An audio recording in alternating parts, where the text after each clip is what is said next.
is a lifestyle. Sports cards and we live now. Jeremy Lee in the building and every guest that you ever needed. Sports cards after hours keep the hobby heated. Updates, hobby talk like you never seen it. Sports cards live and none could ever beat it. Sports cards is a lifestyle. Sports cards and we live now. Welcome to another episode of Sports Cards Live with your host, Jeremy Lee.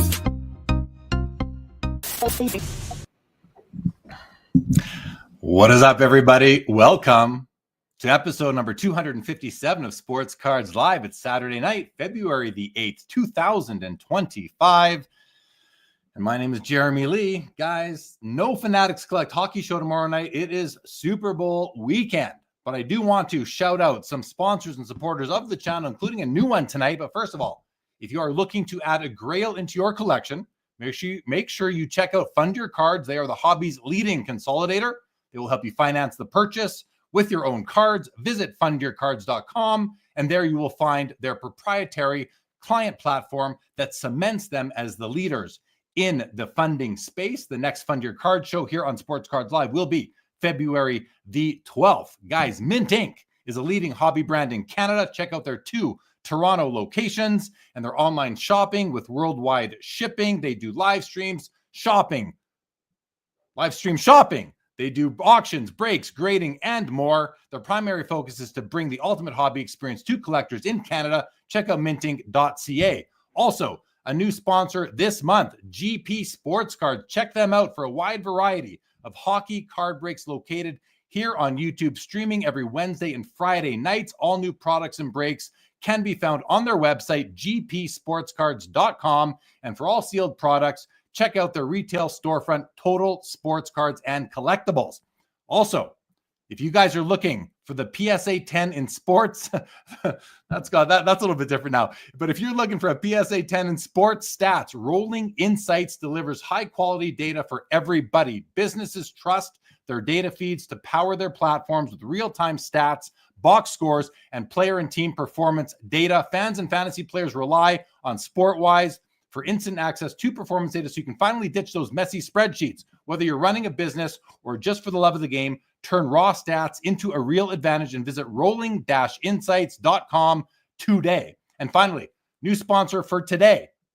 I'm excited to introduce you to Chronozio, the ultimate card inventory manager on the market. I had the pleasure of interviewing co-founder and CEO Jonathan Bernier on the eBay stage at the Toronto Expo in November. I was thoroughly impressed with him and the Chronozio product offerings. Imagine an inventory tool that does the heavy lifting for you with state-of-the-art AI auto-filling that is 90% accurate. And if you sell on eBay, you'll love their fully integrated connection that's been a trusted part of the eBay community since 2017. Millions of cards have already been listed and sold using Chronozio.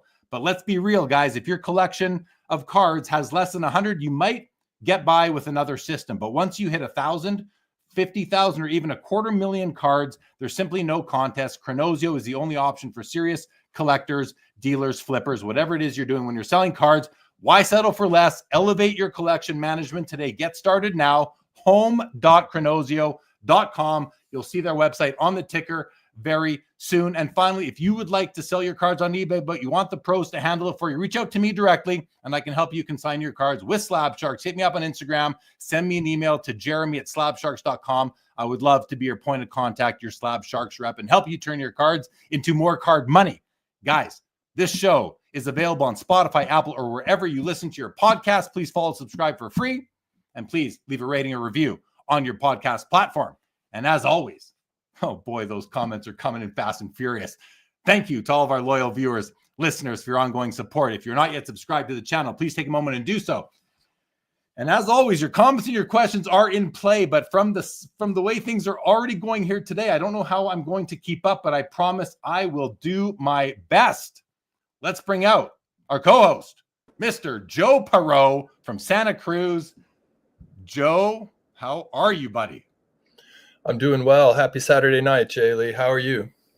I'm good, man. I'm good. I mean, you know, we've got a great lineup tonight, guys. We've got 6 guests that are going to come through here over the next 3 or so hours.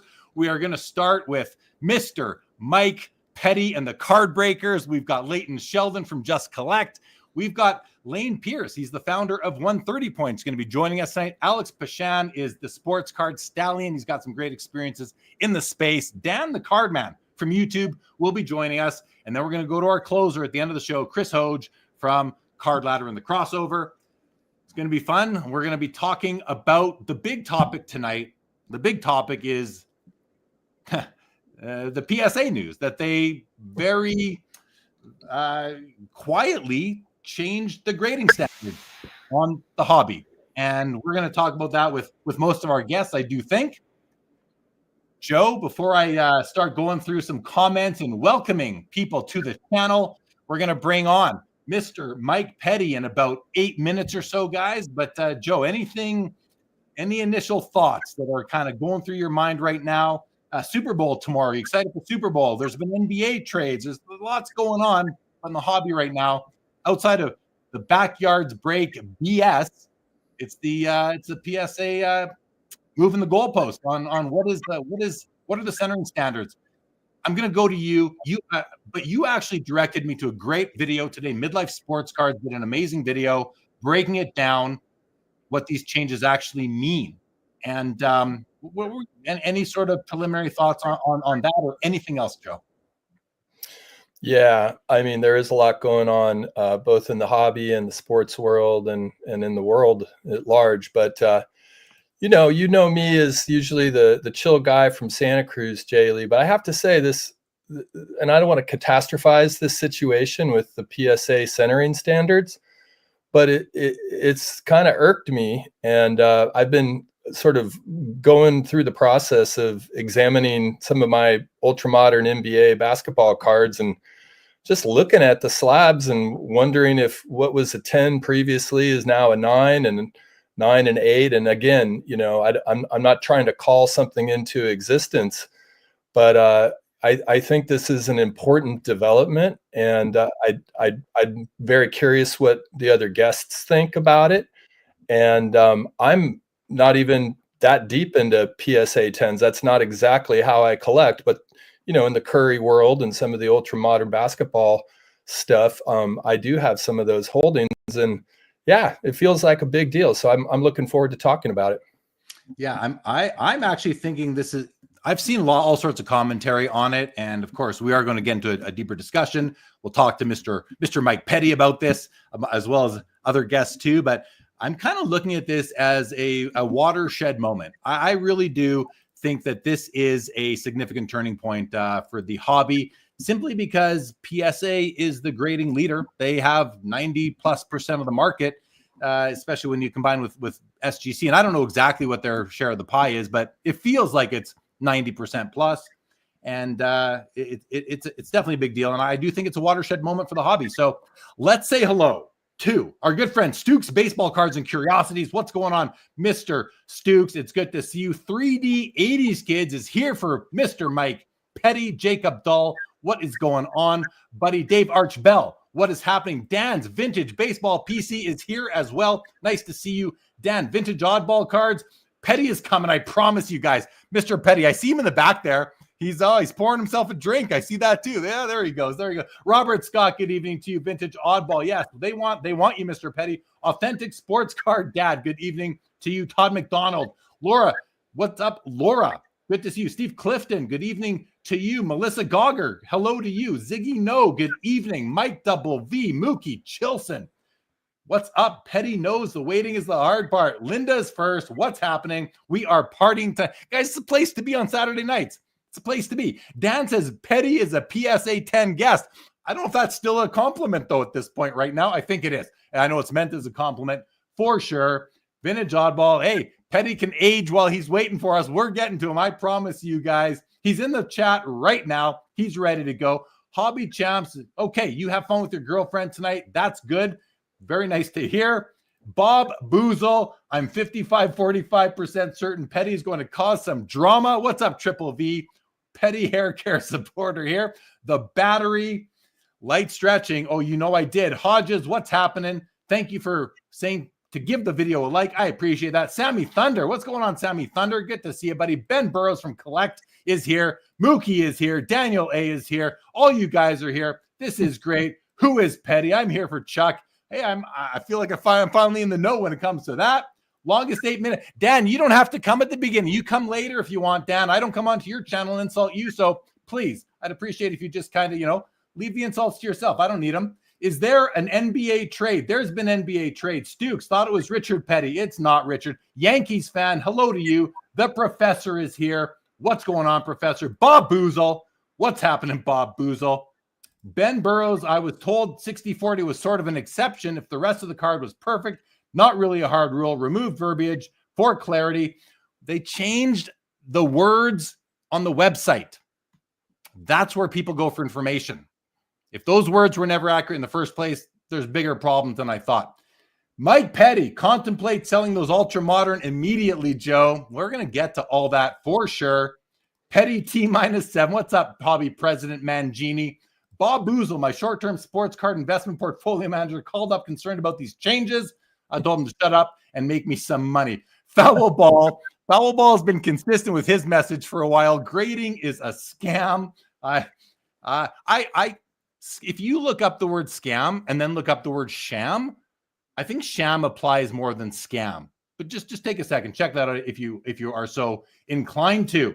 6 minutes to Petty, you guys. That is right. Vintage Oddball. Joe Curry just scored 24. Cardfucius. What is going on? Nice when the industry leader catches up with the rest of them. Bobby Baseball. Midlife Sports. Why do I envision pace?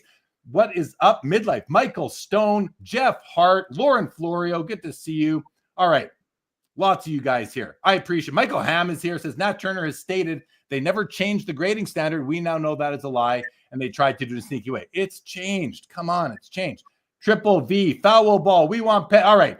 Let's give the crowd. Let's give them what they want. Okay, Dan, I appreciate the petty jokes. Sorry, sometimes words get lost in translation. You know what I mean? Stukes, president has officially the Mangini collection still here. Well, I'm sorry. Thank you for clarifying, Mangini, on behalf of Dan. I do appreciate that. Mike Double V says, just go with tag. Definitely an option on your 1989 cards forward. What's up, Steven Sports MD? Gordon Morrison from Winnipeg. Good stuff. I will be in Winnipeg on February 22nd at the Dakota Show. Full house. Eric Myers, Howley Hustle. What is happening? Bob Boozle issued Dan a pardon. Dan is issued a full pardon. Dan's been great. I mean, listen. I'm a little worked up tonight, guys. I'm sorry. I'm sorry, Dan. I'm sorry, all you guys. I'm a little worked up. What do you expect? It's a big show. Golf cart. We got Mike Petty in the house. This is the most nervous I've been in 5 years, guys. The golf, a little heads up would have been nice before sending in 4 PSA submissions. That's an issue, no doubt. Joe Poirot, for president from Rip and List. And Foul Ball says Petty and the Slab Breakers. All right. Welcome, everybody, to the show. Over 140 in the chat already. Welcome to all of you guys here. Let's bring on Mr. Give me a thumbs up, Mr. Petty. There you go. All right, let's welcome Mike Petty. Hey, to Sports Cards Live for the very first time. How are you? How are you doing, Mr. Petty? How are you? Fantastic, Porcupine. How about you, Hucklebuck? How are you, Joe? I'm awesome, man. Good to see you. Pleasure to meet you, my handsome friend. Pleasure to meet you, my long-haired. You're in SoCal, right? That's correct. San Fernando Valley. There you go. Okay. Been very good to me. So let's talk about the elephant in the room. How I've been on a hiatus for 6 months. I thought I was 2 minutes in the penalty box for slashing. Turns out I was on a game misconduct, I guess. Are you talking about the time I banned you from my channel? Yeah, I mean, I was just wondering how that happened. I mean, we were one minute we were asking questions of one of your guests, and the next I noticed, like after 2-3 weeks later, I'm talking to myself. I'm going like, what the heck happened? What did I do? What did I do? Well, like I said to you, you and I were chatting in someone else's chat a couple of weeks ago, and I said, you must have pissed me off, Petty. You must have pissed me off. I don't ban people unless they piss me off. You can hit the block button, or you could hit the 5 minute in the penalty box button. You must have hit the block, and you wouldn't be the first one. You wouldn't be the first one, and it's water under the bridge now that we know each other. And you know, I've been a big fan of your show, big fan for over 5 years, and I've always, you know, been respectful to your guest in the chat. I mean, maybe, I take it maybe sometimes to the level, but I will say you get some of these guests on that are very controversial, obviously, and which we all love. you know, 9 times out of 10, I'm pretty hard on them, and I don't believe them, and I think they're full of it, to be honest. But then 9 times out of 10 times, they end up winning me over at the end. And then, you know, I always thank them, and I'm always respectful.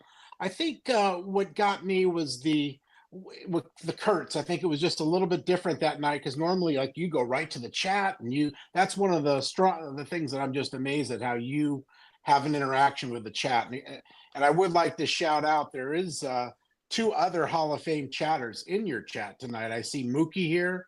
I see Bob Boozle, Andrew, myself. We're in the Hall of Fame. So for you to like just ban a Hall of Fame commenter over asking for an SDS sheet on, you know, the best part is that I don't even remember it. I don't remember it. Like, you know, it was heat in the heat of the moment, and I'm glad that we had the chance to move past it and have you on the show. Me Literally, too. When you told me in the chat that day that I had banned you, I didn't even know. I was sad by that. Honestly, you know, because you don't ban anybody. Pretty much. I mean, you have to. Oh, no. You have to be really provoked hard. And I can tell you, I was not banned my share. disrespectful. Because, you know, here's the thing. The bottom line is, does he have an SDS sheet now?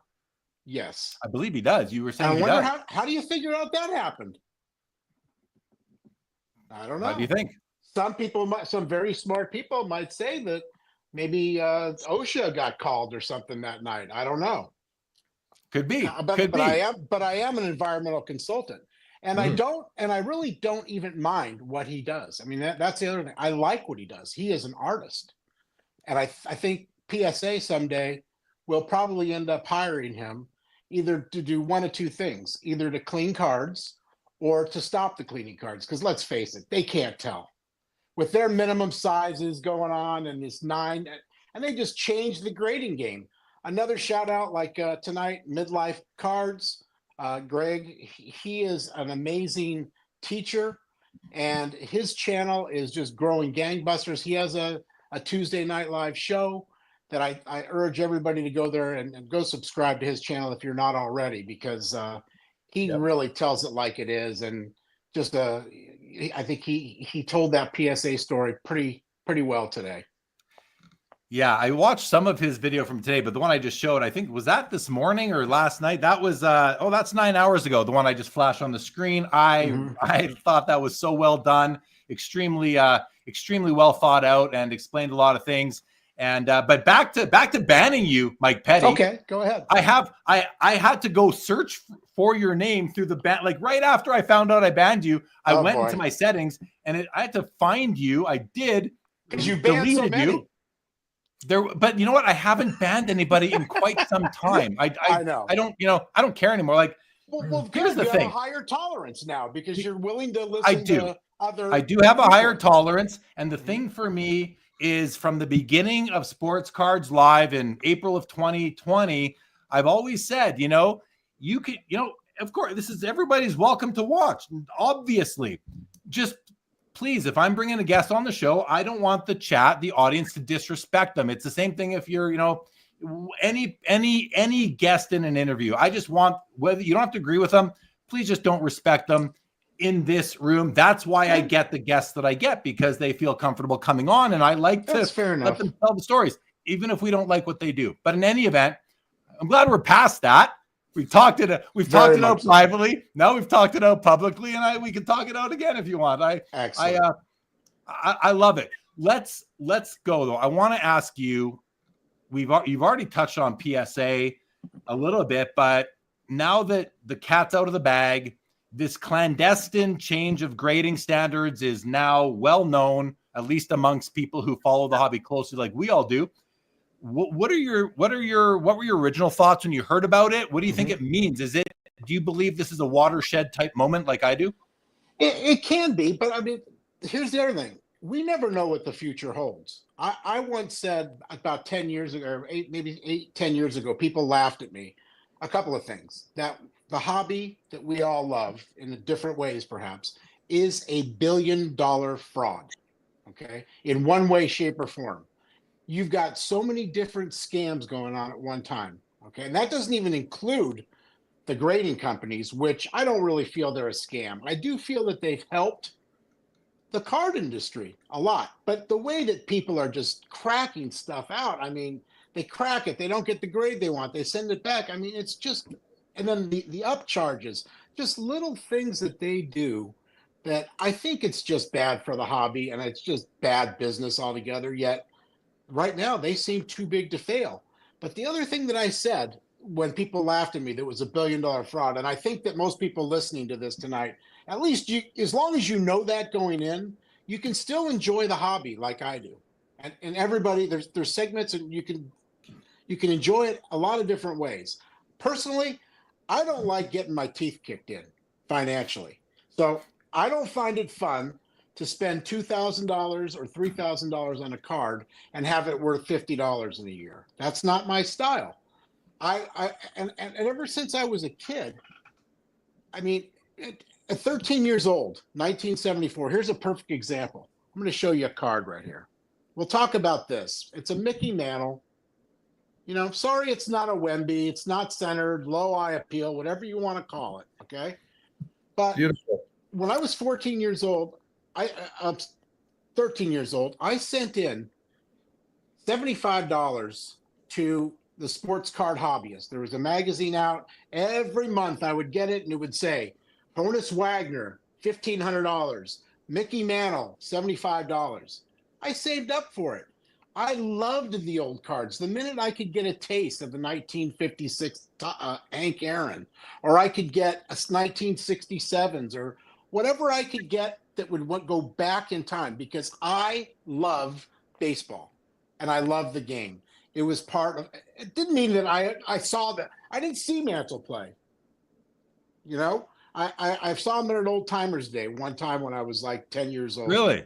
You actually saw him live? Well, he was already 5 years out of the league, probably. Okay. And they were still doing, that was when they were doing Old Timers Days a lot. But my point on that card is that is when I first learned about a scam. Okay. So I sent the money in. My dad said, hey, you're effed in the head. You know, what are you doing? My mom wrote the check out. I saved birthday money and whatever I could do. 6 weeks later, you can't call them. There's no phone number. You can't, you know, it's not like eBay authentication. I get in the mail a credit memo for $25 and 5 other cards. So how do you think that makes a kid feel? You know? Not good. I mean, not good. And that's a $75 card. Okay.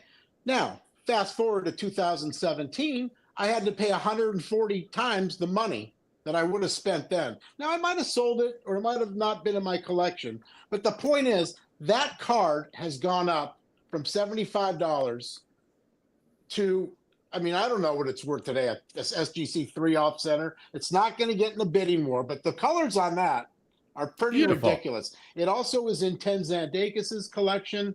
He's a, his best friend opened it out of a pack.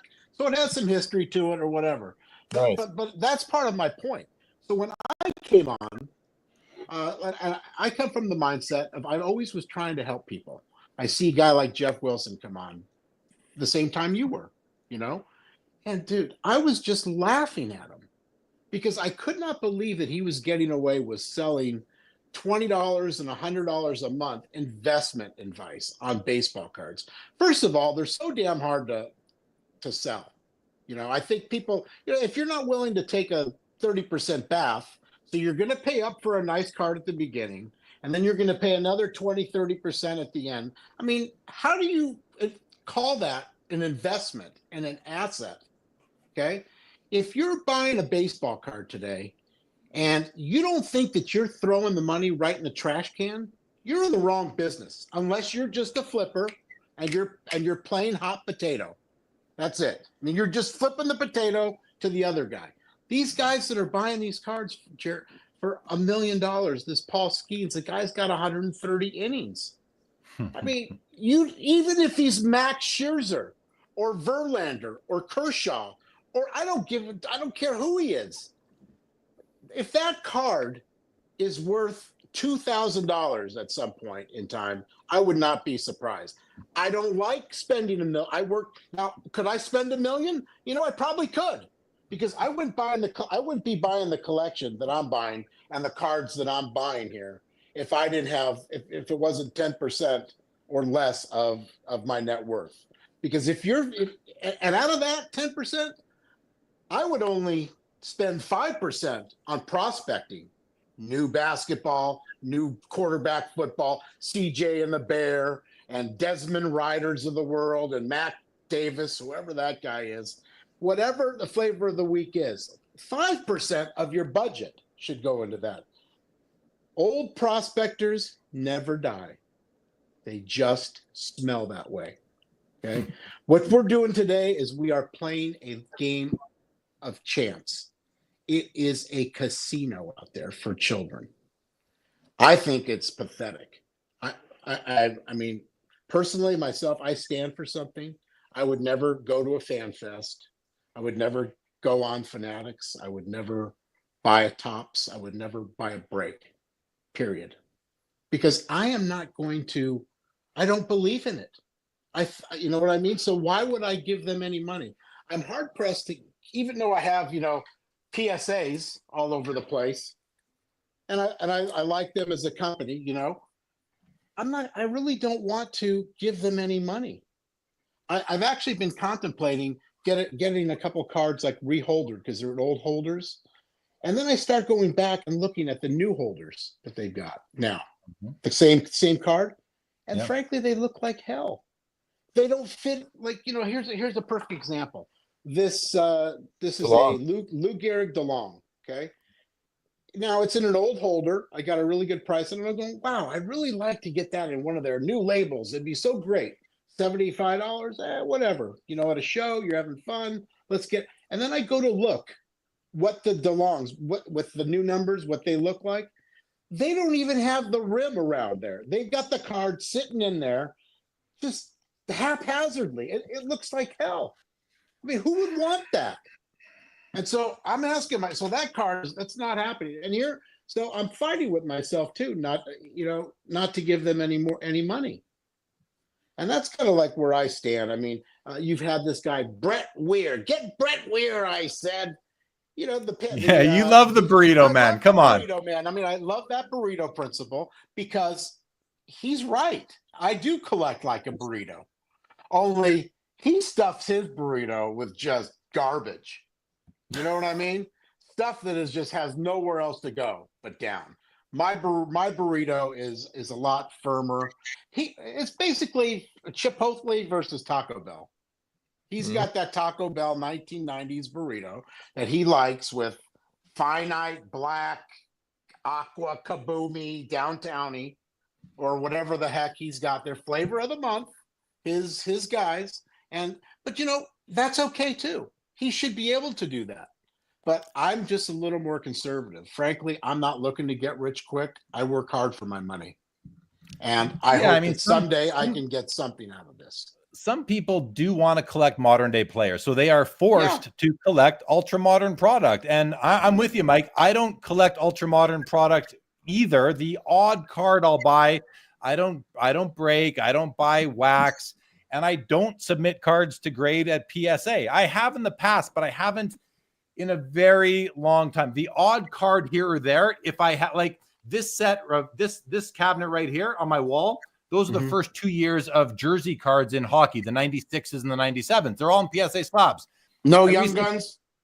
No, I don't have any young guns in my. I don't know any young guns. I gotta have some young guns. I don't know any young guns, but I like rare. I like more rare stuff. But my point is, there's one card I needed. I submitted to PSA because I wanted that uniformity. But you just mentioned in the DeLong, where you can get uniformity in grading company. The slabs change so much. They change the inner part of it. Sometimes there's that weird ripply, foggy sort of and inlay. You never know what you're going to get. You don't know what you're going to get. It's almost like the Forrest Gump with a box of chocolates. You spend all that money, you waste time and money, and you get something back that that has no quality control. And Yeah, it might be all uniform. I'm not really a uniformity collector per se. I'm equal opportunity. I mean, I do have one of my key cards, in a BVG. Let's Mhm. go. And what I like about it is that it does say corners. It tells you what the card is, Yeah. and the centering, the edges, and it's one of my only ones in that higher grade like that. But I'm certainly not going to crack it out and send it into PSA and you got to trim. Sorry, Fatso, it's trimmed. I just don't need that BS in my life. You know what I mean? I would Oh, I love sure to do. would I love to have a PSA registry and go in there, and I mean it is look, there's a fascination to it. Part of it is a lot of us collectors are anal, in some way, shape, or form. Whether we have to have all centered, whether we have to have uniformity in our collections, a lot of it. And I know myself too well. I don't want to collect all PSA because I'll be the same way, trying to, compete against myself, against other people, try to move up. I need an 8. I got to have this in an 8. And I don't care about the card. And now with these grading standards, well, what if we got a memo instead of just the change in grading standards? What if PSA is no longer in business? How would you feel about that? Well, I think the hobby has had the opportunity to think that way when it comes to Beckett, because Beckett is, fallen from its grace over the past several years. So I think people have thought that way. Beckett was the leader for a while. You never know. You just never know what you're collecting and what you're doing. So you shouldn't be shocked by anything that you hear or say from these grading companies. And it's just a game of hot potato. It really is. Musical chairs, and Yeah. And here and again, Anyway, nobody loves the hobby more than I do, and nobody cares about the collector as much as I do. I don't have anything to gain. I don't have sponsorships. I don't even have a damn channel. I come on people's shows because I like them and I want to help. I want to help them best I can, really. But so are you here to help? Are you here to help me tonight? yeah, because frankly, I mean, not that you need it, but I mean, because since you've got Joe now, you got this hucklebuck over here with the beautiful background. I mean, if I had that, that your show's taken off since Joe's been on. No, no doubt. Mike, let me ask you a question. I think you and I actually have a somewhat similar collecting arc, in so much as, I started collecting vintage in the late 70s, early 80s as a teenager. I think somewhere along the way, though, I did jump into ultra modern because I'm a modern NBA basketball fan, and that's where the action is. But I'm curious what you think from a business standpoint. The lack of messaging from PSA on this important thing, like we don't even know when this went into effect, or do we? Like the complete absence of their orienting their collector base, their customers to this.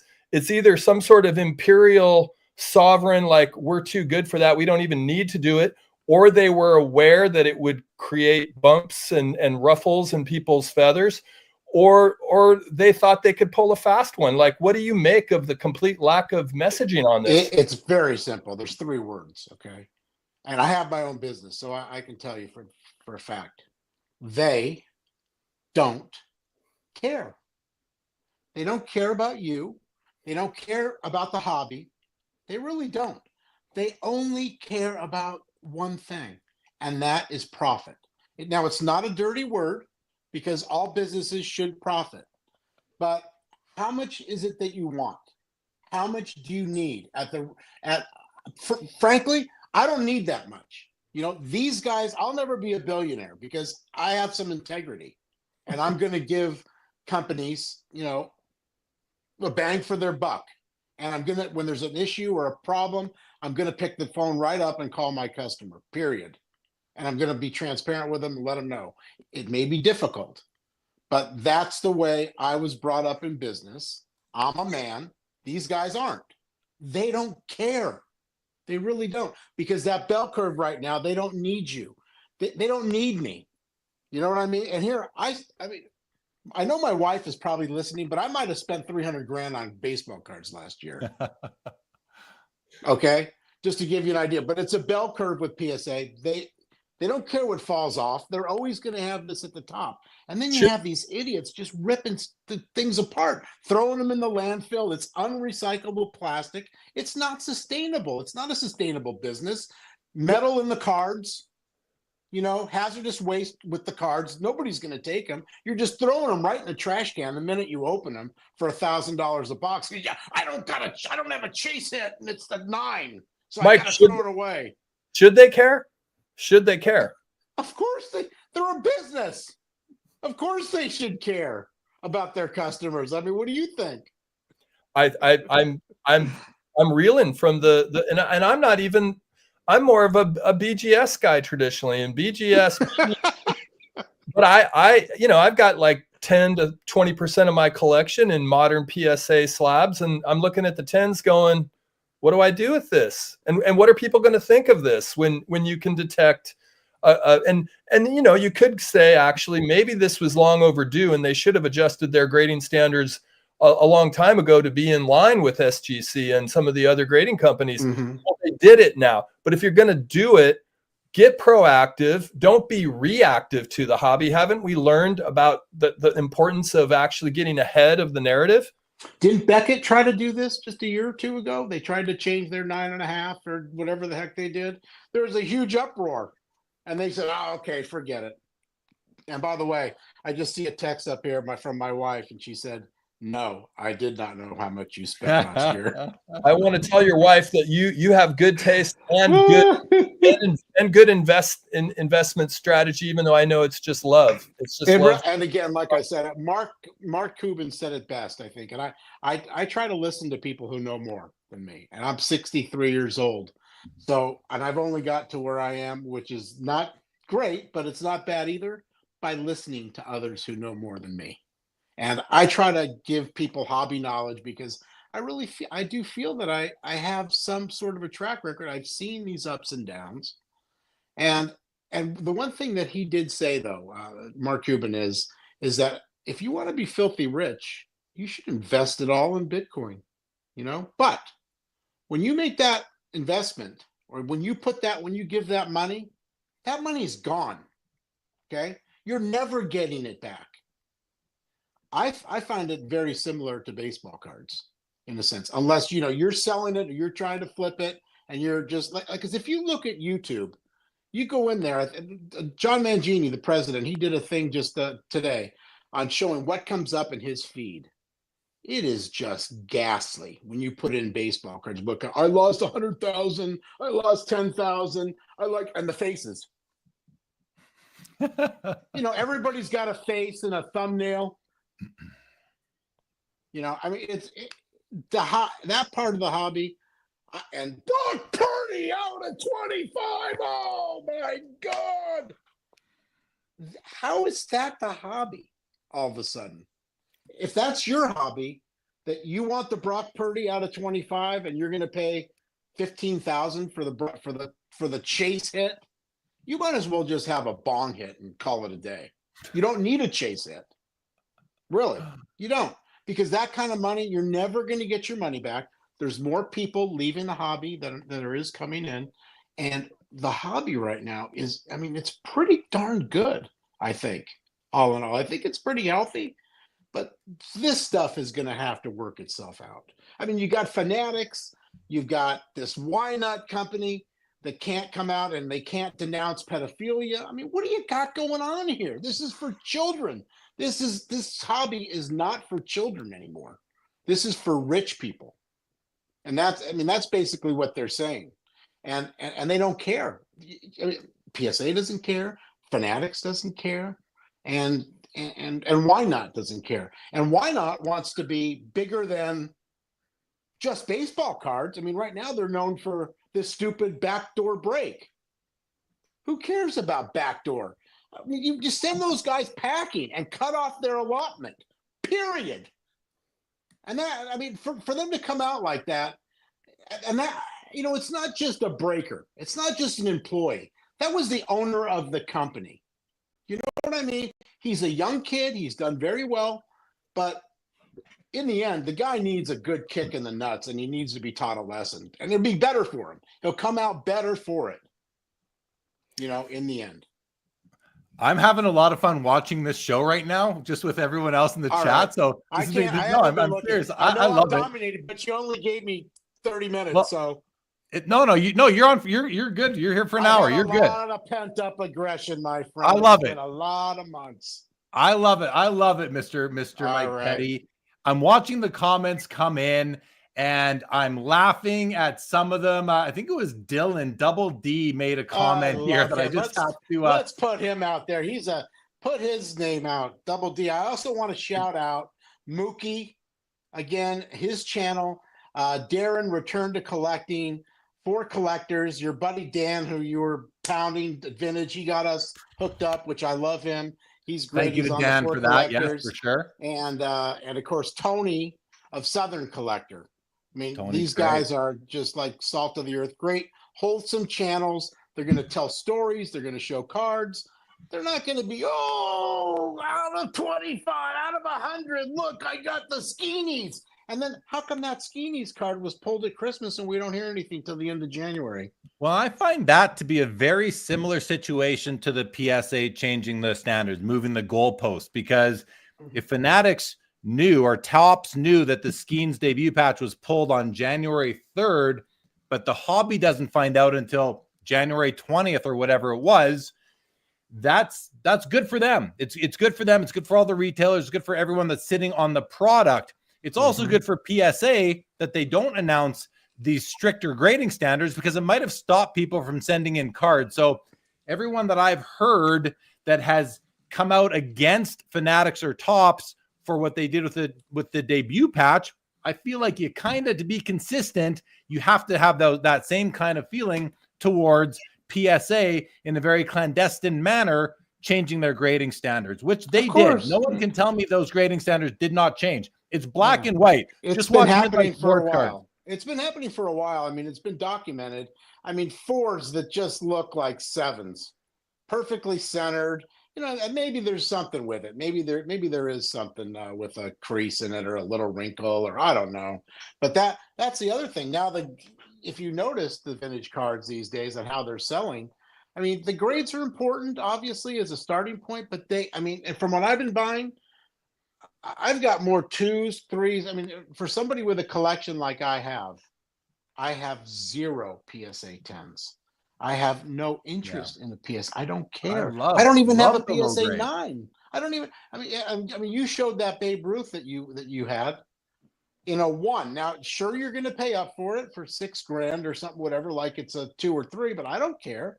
And it's the other thing. You put that into one of the value meters. You're going to be upside down on that card forever. By the way, it may be valued, right? But when you actually look at the card and go to sell it, I mean, there's no question that it's going to sell for a higher amount. So you can get all these card ladders and all these VCPs and comps, and I know you have 130 point, and these guys are all part of my, I use all of them the best I can, but I've also learned that that's not going to win you a card. You're going to need to step up and move if you want a nice card. I hear you, buddy. I hear you. Okay, let's take a short little break. We're coming back, guys. Don't worry. We're going to get back to more of the Mike Petty rant here on Sports Cards Live. But first, I do want to interact with the chat. I've seen a lot of compliments on my chat interaction, guys. Thank you very much for that. I'm grateful. Mr. Mangini, he is the hobby president, says Petty's not the voice we want. He's the voice we need. That's being proven tonight. Foul Ball says it was during the Kurt Card Care show that I banned Mike Petty, but he goes on to say, Mr. Petty, I didn't ban you. It was the moderator. Who's the moderator? Well, hold on. I'm going to get to that. I had that night with Kurt's Card Care. I had a few extra moderators in the room because I knew that it was going to be a rough episode. So that was wrong. But Mike Petty, this sort of, and thank you to Foul Ball, because like I said, I don't remember banning you in the first place. So apparently I didn't. We'll get back to that. Mr. Mangini, PSA 1 collectors are unaffected, as are collector. So before we went live, Joe said, I went through my cards. I'm trying to see if I'm affected. I went through my box of like my best cards, and I'm going through. I've got several PSA cards in there, but for 15 years, I've been buying only strong for the grade cards for my collection. I think that has insulated me from any downside risk with this new change in standards. But I agree completely with the president on that comment right there. Very astute. Mookie says, Petty says PSA will hire Kurt like the FBA hired Frank Abagnale. And that's maybe we'll see a movie about that too. Bob Boozle says PSA just don't change the 3s and 4s. Well, again, you got to watch Midlife Sports video from about 9 hours ago today. Very good video. Michael Stone says, I have nothing to say wrong about what PSA did. The lack of transparency is concerning. I have something to say wrong about what they did. We'll get to that. 90s auctions, Dusty forever. That's what he's vintage. We call Dusty as slang. It's like, it's Dusty. I love dust. I collect dust. I love it. What's up, Orlando? Welcome to the show, buddy. I know you've been there for a while. 90s auctions. This is Josh. This is a Midwest vintage collector's dream too, because of course be on the screen right now without him. He's 6 months. Thank you, Orlando, for everything you do for everybody. Mm-hmm. Josh from 90s Auction says, this guy rules. I've seen a bit of that. The battery, is it too late to ban Petty again? Lou Rock in the house. What's going on, Lou? Ruben Perez, thank you for the tip. Much appreciated. Joe for Hobby Prez. Foul Ball says this is the best Jay Lee show yet. And Foul Ball's been watching for many years. So big compliment right there. Petty throwing haymakers. Petty being petty, says Orlando. What's up, Jeff McMahon? Double D Dylan. Welcome to the show, pal. Hobby Champs is literally every card was ultra modern at some point in time. Vintage classism is cringy. And you know what? Sure. I hear that, but we're going to keep on going in. Michael Ham says, so are old PSA 10s that are 60-40 now valued less? 100% they are. Yeah. If you don't think they are, I don't want it. Well, I'm not talking to you, Mike. No, but I'm saying I wouldn't want it if I was collecting 10s. PSA 10s. 40 and I have it, I'm selling it right away. Right. PSA 10s from before the watershed moment are not worth what they were in December. What about that really Wembley, that $1 million Wembley that they produced it on, and then it was 70-30. Right. Dan's Vintage says, classic Petty, we're getting the vintage, Mike, and loving it. Stoops. PSA cares more about metrics and the bottom line. They are a for-profit company, guys. Got to keep that in mind. Michael Ham says they are selling a product. Yes, they should care. 100% they should care. Dylan says, as someone who doesn't give a crap about the number, this will push more people to collect with their eyes instead of trying for the highest number. I hope he's right about that. I hope so too. That would just show that the hobby is maturing. We are definitely seeing signs of that too. We are. We've been seeing. It's been a bit of a movement. Yeah. Mm-hmm. Dan says, I literally have no idea how much I spent on cards last year. That made me laugh when I read it. Mark Santucci says the hobby is on fire. And Foul Ball says, Lashwine was the one who banned Petty. I almost got banned too. So all I can tell you, Mr. Who's Mike Lashwine? Why wouldn't you make me a moderator? I've been with you since day one. Who's this Lashwine guy? You're moderated. That's it. You're moderated. Okay. Well, who's Leshwine? I mean, that's what I like to know. Leshwine's he's a good guy. He was trying to help me out. That's okay. And that's okay. I'm sure he's fine. He was trying to do what he thought was right. He's a good guy. And, but it wasn't me, Mr. Mike Petty, which I didn't. First, I thought it was me when you told me. And now I'm kind of like, oh, okay, it wasn't even me. That makes sense. It really does. I didn't remember it, as I told you. And Hobby Champ says, this is not meant to be aggressive towards Petty because I like Petty, but why do vintage collectors give one single crap about all this ultra modern stuff when it's just not in their wheelhouse? So listen, we don't. Okay, good. And I want to thank Valor Sports Cards for the very generous tip right here. It says Mike Petty is by far the sexiest man in the hobby. Hard to disagree with. Thank you. Hard to disagree with. Thank you very much for the support, Valor Sports Cards, guys. Really appreciate that. Okay, Mr. Mike Petty, we are going to bring on now another guest to join us, but you can keep on ranting. We are going to bring on none other than Leighton Sheldon from Just Collect. Leighton, you good to go? Everybody, please welcome to the show, Mr. Leighton Sheldon of Just Collect. Leighton, say hello to Mike Petty and Joe, and welcome to the show, my friend. Hey, Mike. Hey, Joe. What's going on, guys? What's up, Jeremy? How are you, juicy fruit? Nice to see you, Vince. Oh man, you're in a very excited mood tonight, Mike. That's great. Fired with enthusiasm, especially once I knew I was coming on with you. I wanted to show you the card I bought from you last year. Oh, sure, I remember that. It's a really tough remember card. that? Yeah, I buy from you. I like Just Collect. I knew there's a reason why I haven't been sleeping as well. I know. I what can I tell you? But it's good to meet you again. I mean, we met in Strongsville. Yeah. I'm sure you don't remember. No, I remember. You kind of treated me a little poorly, but that's okay. I'm looking forward to seeing it again. I'll make it up to you. I'll have a beer with you. I'd love to. Yeah. All right. It's on me. Awesome. Leighton, what's happening, Leighton? So you're obviously aware of the news with the centering standards have changed. I know for sure from watching Midlife Sports Cards today that they've changed down to 7, 8, 9s, and 10s. The centering standards have changed. Interested to hear your preliminary thoughts on that and the fact that it was kind of done very secretly, no announcement, no sort of messaging to the hobby that would say, hey, maybe don't send in your cards yet. We're making a big change. It might affect what cards you send in. What are your overall thoughts, Leighton, or preliminary thoughts? Let's go with that. Sure. So there's a lot wrapped up in there, Jeremy. I'll try to take it slow. The first thing is, as far as their standards, I think that they already had changed, meaning they're already practicing it. I myself don't grade a lot of modern, but I definitely grade cards that get 7, 8s, and 9s, and they're tougher than ever. So whether it be they formally told me or not, it's like when people tell you with their wallets, they may not tell you that they don't like your product or service, but if they were buying from you before, whether it be your supermarket or a breaker, and they no longer buy from you, there is a chance that they either don't like something you're doing and or don't have the budget, so on and so forth. And so my point is to answer that as directly as I can. I think that in reality, they were already doing that. And as far as announcing the change, make no mistake, I would have preferred to know. If I was PSA, and for those that have seen the movie Office Space, I think you all appreciate this.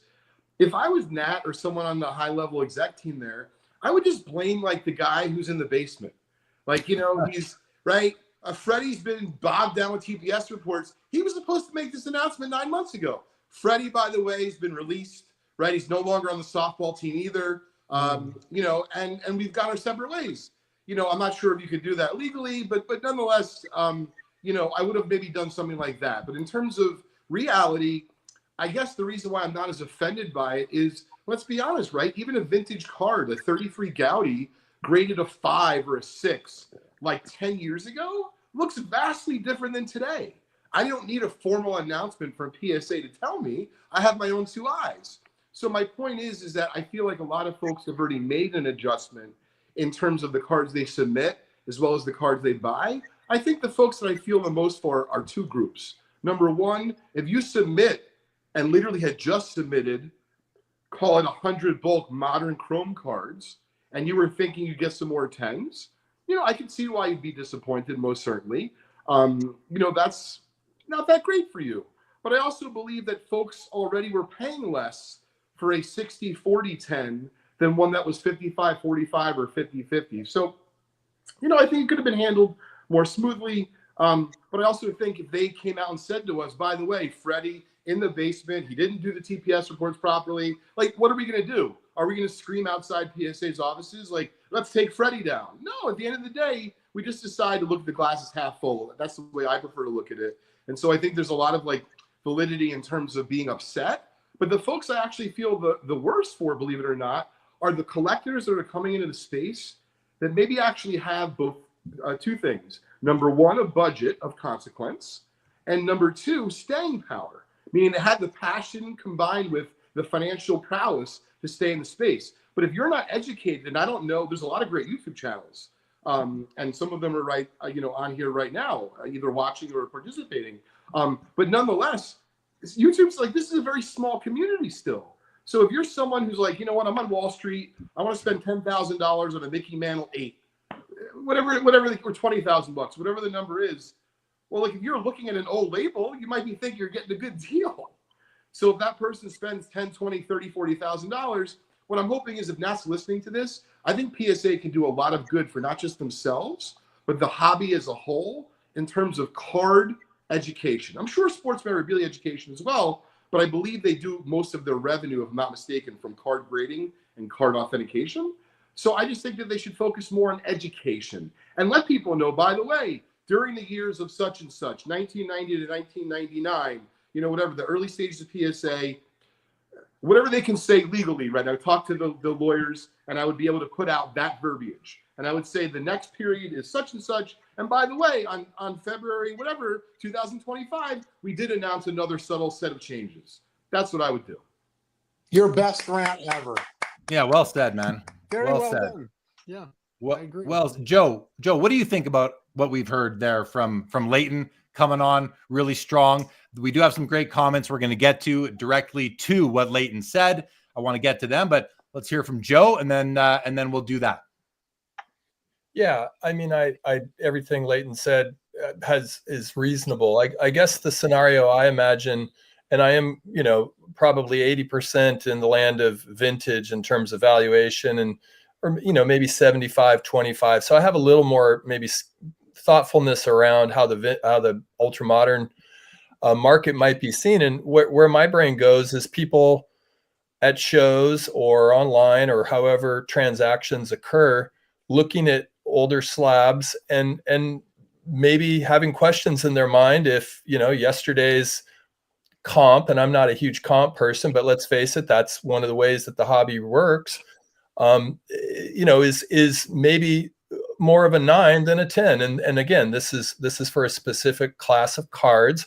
And then as a seller, you have to wonder, like, do you risk cracking out cards that are within the new 55-45 and have it in a new slab in a 10? I mean, I think that's kind of the thought experiment I find myself going through. Which is just crazy to think that you have to give them more money, right? More money. I mean, and then you're probably, it could come back minimum size not met.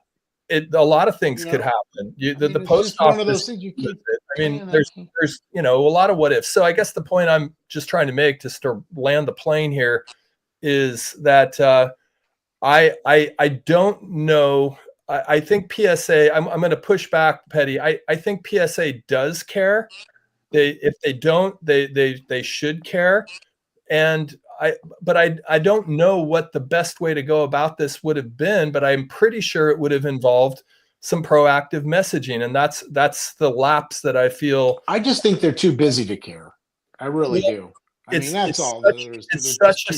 To me, it's a really significant thing, because I do think about centering quite a bit in the realm of assessing my cards for grading and ones that I've sent in and ones that I've purchased. And so, it's not the end of the world. We'll move on and maybe many things in the hobby, we'll probably forget about it at some point. But Jeremy's using that term watershed mark. And I think we're all going to be cognizant. And the issue is, Leighton, you could very well be right, but it's one of those chicken and eggs things. Like, so they had already adjusted their way of examining cards. Well, when was that moment? That'd be nice to know. Probably 2-3 years ago, from what I can see. It might have been. And so maybe they're catching up with the language to the actual practices that they're engaging in as graders.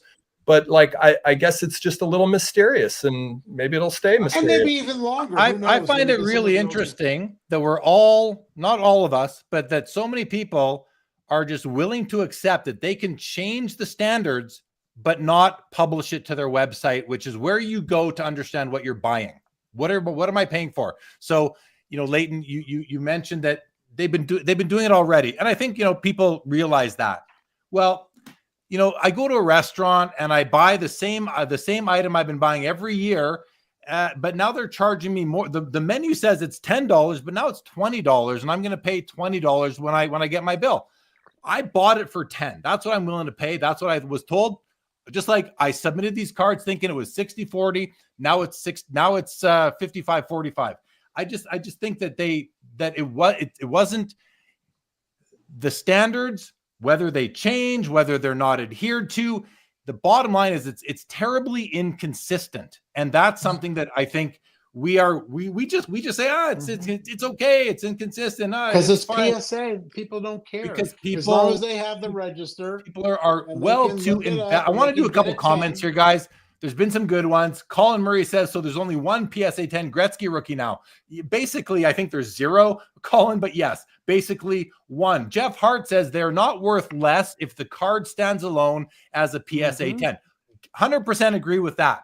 Not all cards go down in value, but any card that is not centered under the new standards is not worth as much as a PSA 10 normally would be. Luke, welcome to the show. Lashwine says there are chances it could have been me who banned you. Sorry, I only remember I've never seen that night, not banning them. So there's another apology to you, Mr. Lashy. Petty.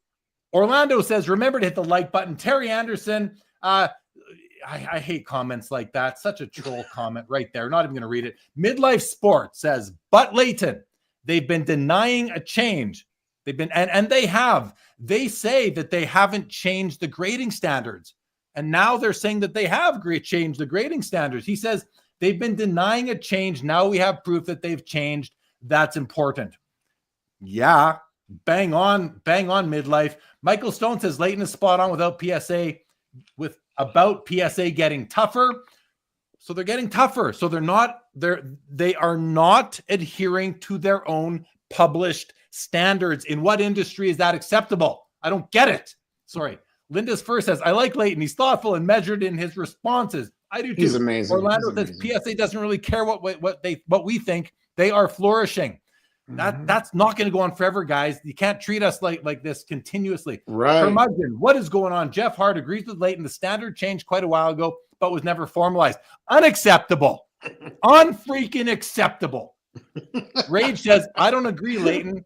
I hear what you're saying, but there's no way any of the cards graded prior to that new serial number of 9 digits are going to retain the value they had, just like old labels. Now, this is an interesting comment. I'm going to take it off the screen so we can see our guests, but I agree with what Rage is saying, because guys, and like Jeff Hart said, and I agree with what Jeff Hart said, a PSA 10 should stand on its own. Yes.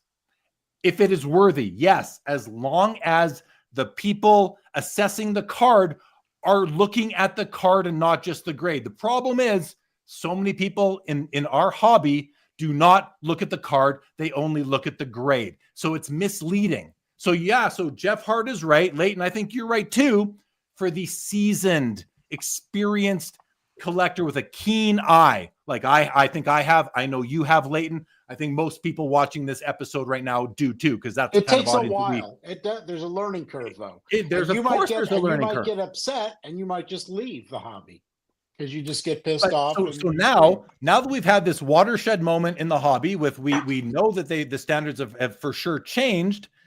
The perception moving forward is going to be that anything with as it's Greg at midlife, right? Greg at midlife. Like he said, any 8-digit serial numbered slab is now going to be perceived as weaker than a 9-digit slab, whether it is or isn't, by the more amateur, the newer hobbyists. And that's not an insult. That's just a fact, right? So it's like the scarlet letter. Thing.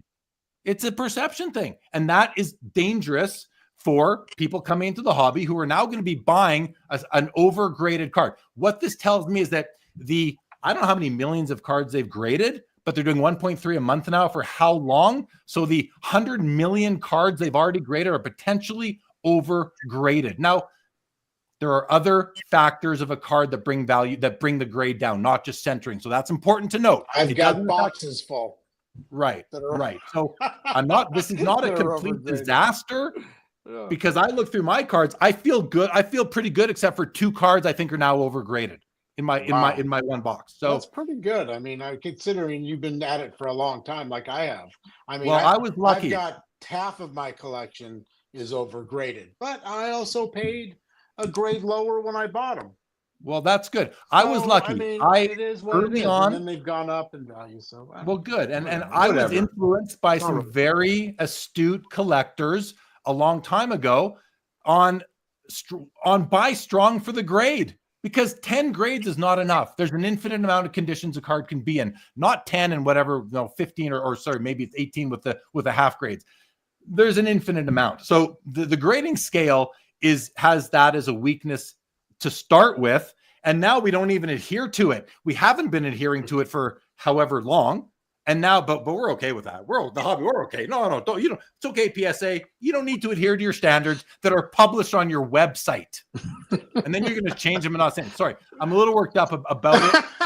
Cardfuchsia says, can we send, this is good too. Can we send in old standard PSA 10s and get paid out from the PSA guarantee? Damn straight you can, I think, unless they cut it off, because your 10s are not worth, certain 10s are not worth as much as they were before. They're just not. Wow. So cards that you submitted to get graded, you were then upcharged on, are now worth less. Are they going to refund your upcharge and give you the grade guarantee? So I just said a ton right there, and I know I got worked up, but I'm very passionate about this, and I want to give the guys on the screen an opportunity to digest what I said and come back. Mike, you've been talking. Joe, you spoke. Leighton, I think I want to let you come back and share. Like, listen, talk me off this cliff. I'm open-minded. I can be talked down. So, I mean, I guess, listen, I'm going to try to pretend that no one's listening, right? And no one's watching other than us four, because I know you well. Thanks for laughing, Mike. All right. So we're going to have this be like a card therapy session right now. I love it. But it's also going to be a little bit of life lesson. But understand, I'm only drinking water. Maybe I should switch. I don't know. So I think you're right in all accounts. But my 10-year-old who's in the other room, I also think it's one of those where, listen, at some point we have to emotionally regulate ourselves. And I'm not trying to be funny or insincere here. What I mean is 100% PSA made a mistake. 100% they could have done a better job handling it. But the point is, if you go around your life, or for example, your hobby, which is supposed to be your escape, and you count all the things that are wrong, I mean, Jeremy, please don't take this the wrong way here, but I'm going to have about as much hair left as you do right now if I continue at the rate you're going. And thank you for laughing, because it was meant to be funny. But all joking aside, is that you're right on everything you're saying, and you should be passionate. But I think the answer really is education. I don't want to sound like a broken record, but maybe what comes out of this, Jeremy, is you become an ambassador working with PSA to do some sort of education. And maybe instead of paying you, they're going to give you some sort of T-shirts or, fakak the grading you don't want. And obviously that's a joke as well. But my point is, instead of looking at everything as a negative, maybe the way to get off the cliff is, how can I affect change? And Jeremy, you have a loud voice in the hobby. And if you want to talk about this in a constructive way, you could bring, whether it be a solution or a set of solutions for not just this problem, because this problem's already occurred. It's about when's the next thing that happens. So for example, Neo, who's got a big channel, maybe PSA, you guys can all get together, right? I know there's voting on like YouTube Hall of Fame and all that. And I think that's fantastic. But seriously, maybe PSA, the next time there's a big change, instead of just having the guy from Office Space make the announcement, like through the TPS faux pas, right? He doesn't know what the hell's going on. Maybe they can say, you know what, guys, we have 50 people that are on like our media team. And when we're going to announce a Pokemon or a sports card change, we need you on board. And in order to be on board, by the way, you have to take a post within 24 hours of getting the email. There's a number of things. What I'm saying is, and I don't want to keep talking, effectively to be proactive instead of reactive or negative. And this is just me talking to you as a buddy, as well as someone who has a lot of experience in the hobby, because I know you love the hobby and it's all coming from a good place. So that's kind of like what I would do to say, to start to come down off the ledge. I don't know if that helps. Well, I appreciate it. And I think that instead of working for PSA for free or for T-shirts, because I'm not gonna do anything for them for free. And listen, I would be happy to educate, and honestly, I don't really want to do. I'm happy right where I am, right here. Sports Cards Live Saturday nights on YouTube. That's where I'll do my educating. And but I appreciate the sentiment, Leighton. I think education is a good start, but it doesn't fix the 100 million cards that are now potentially overgraded. It just doesn't. It just doesn't. I got to go to more comments, guys, because there's just good stuff here. Valor, another tip. I'm grateful. Valor says, we're all getting nuts about this. When are we going to stop letting the handful of companies control what we do or how we act? The lack of options is mind-blowing. Agree. Vintage says, Jay Lee, try to get Nat back on the show. Guys, I DM'd with Nat a couple days ago. I invited him on the show. I said, would you like to come talk about the change in standards? His 2-word response to me was, nah, sorry. I said, okay. I said, no problem. Are you planning to talk about it on any other podcasts? Because I'd like to hear your thoughts. He said, not really. So he's always welcome to come on and talk about it. And we will be very calm throughout the discussion. Nat, if you're listening, watching, you're welcome on whenever you want. Just let me know. So I did try vintage, but he turned me down for this. Jacob Goodrow says, I'm selling everything tomorrow before everyone else does. That's a legitimate fear. That's a legitimate fear, guys. That could also cause some of our cards to go down in value. Thank you, Double D. Dan says about half my collection grade is irrelevant because of scarcity. I call that being insulated from this issue. And I say kudos to you, Dan. Midlife says Nat has continued to say they haven't changed the standard, but not the standard. But now the standard is published differently. I mean, and to Midlife here, and I watched your video, as I've said multiple times, the standard, like it's not just published differently. They took away the range. They took it away, guys. Like Nat can say whatever he wants. The standard has changed. Published has changed. Rob Scott says, stick to well-centered cards with sexy corners and you'll be fine. That's why I'm mostly insulated from this issue personally, but I still care about it. And Splendid says, why do I keep hearing people say PSA changed the standards before this? I've personally heard Nat Turner say the standards haven't changed in the last year. So was he lying?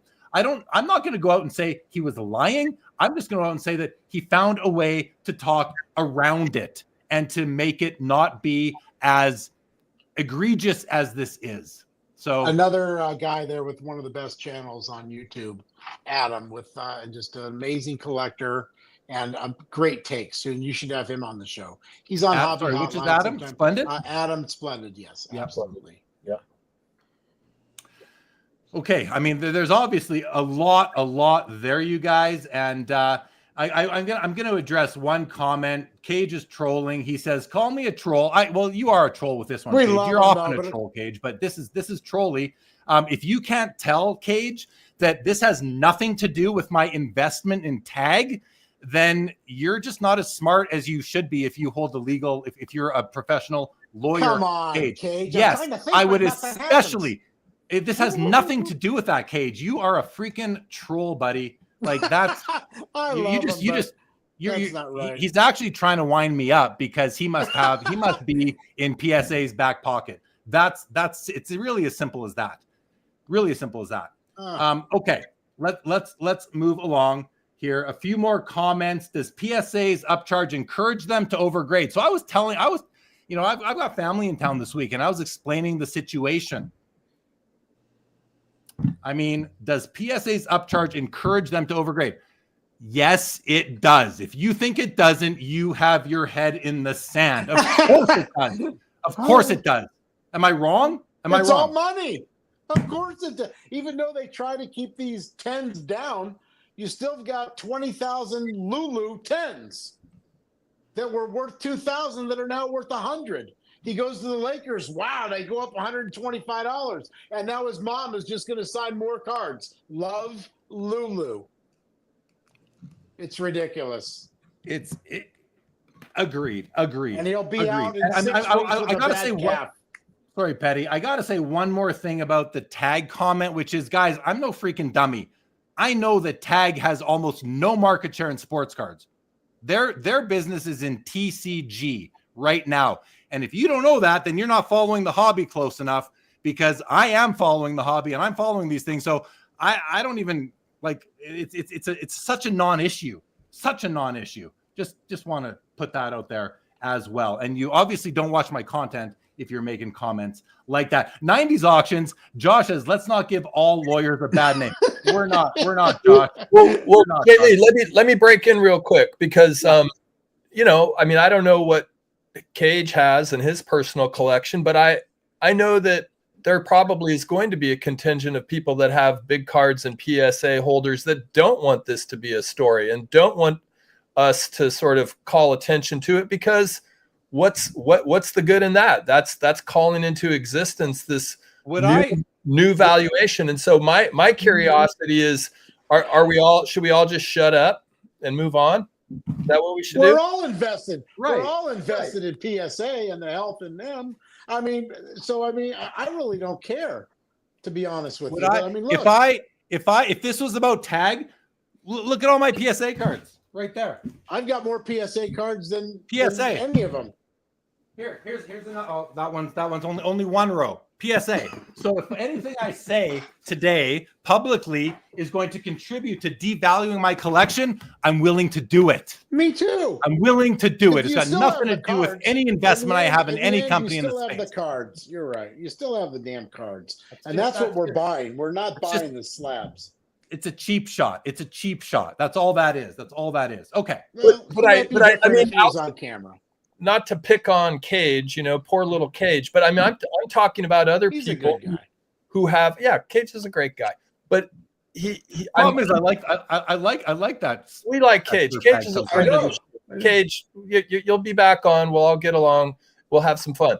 But what I'm asking is, are other people that have, I mean, Nat Turner himself has a ton of PSA big boy cards.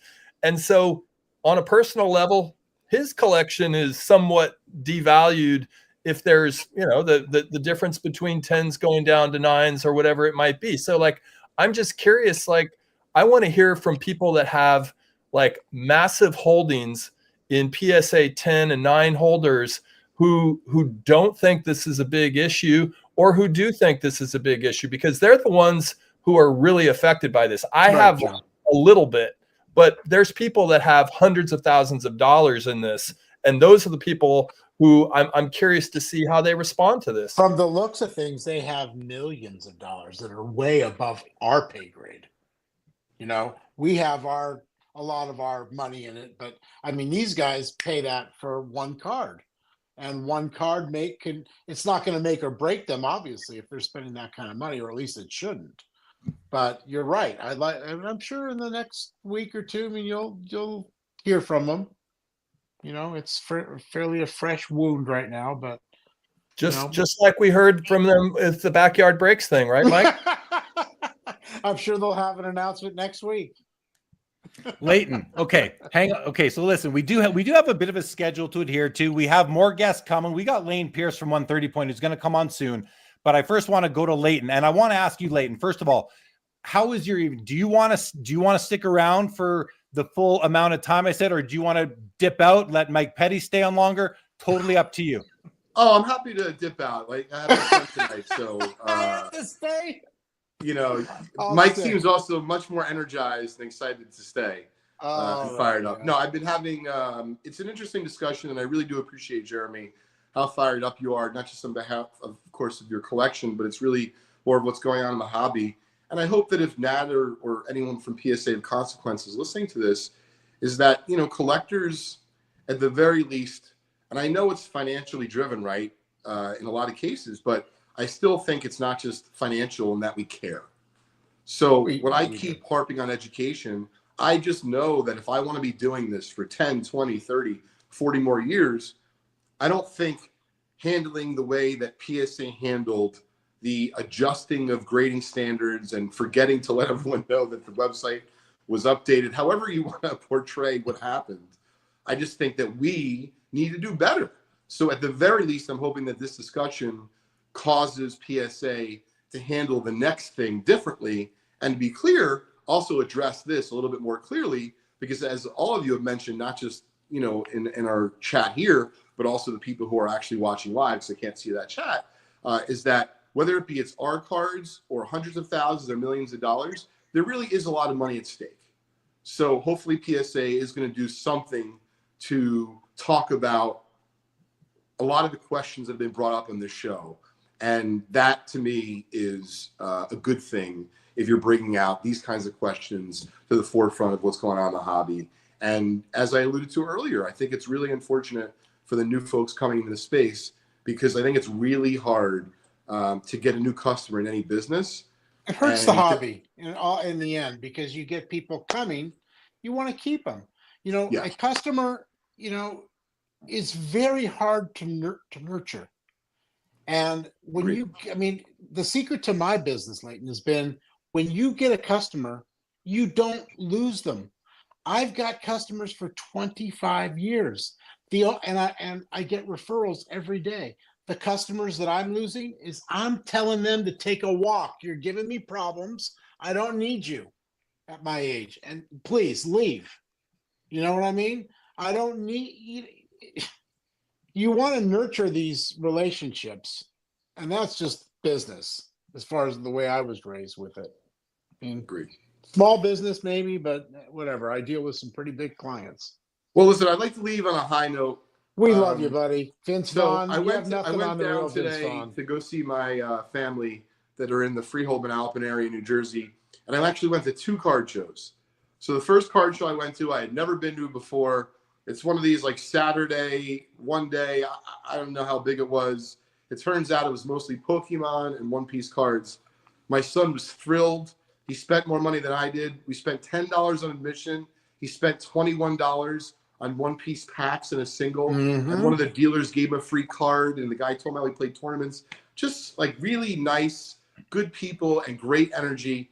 And then I went to the sports show at the iPlay and a little bit of a different crowd. But I saw a buddy of mine from high school I used to play baseball with. He was there with his 2 sons. And apparently they watch, Jeremy, like your show and some of what I do on YouTube and others. And it was just a tremendous experience because they were asking me questions about vintage cards. And it gave me a lot of hope and excitement as to like what's going on in the future.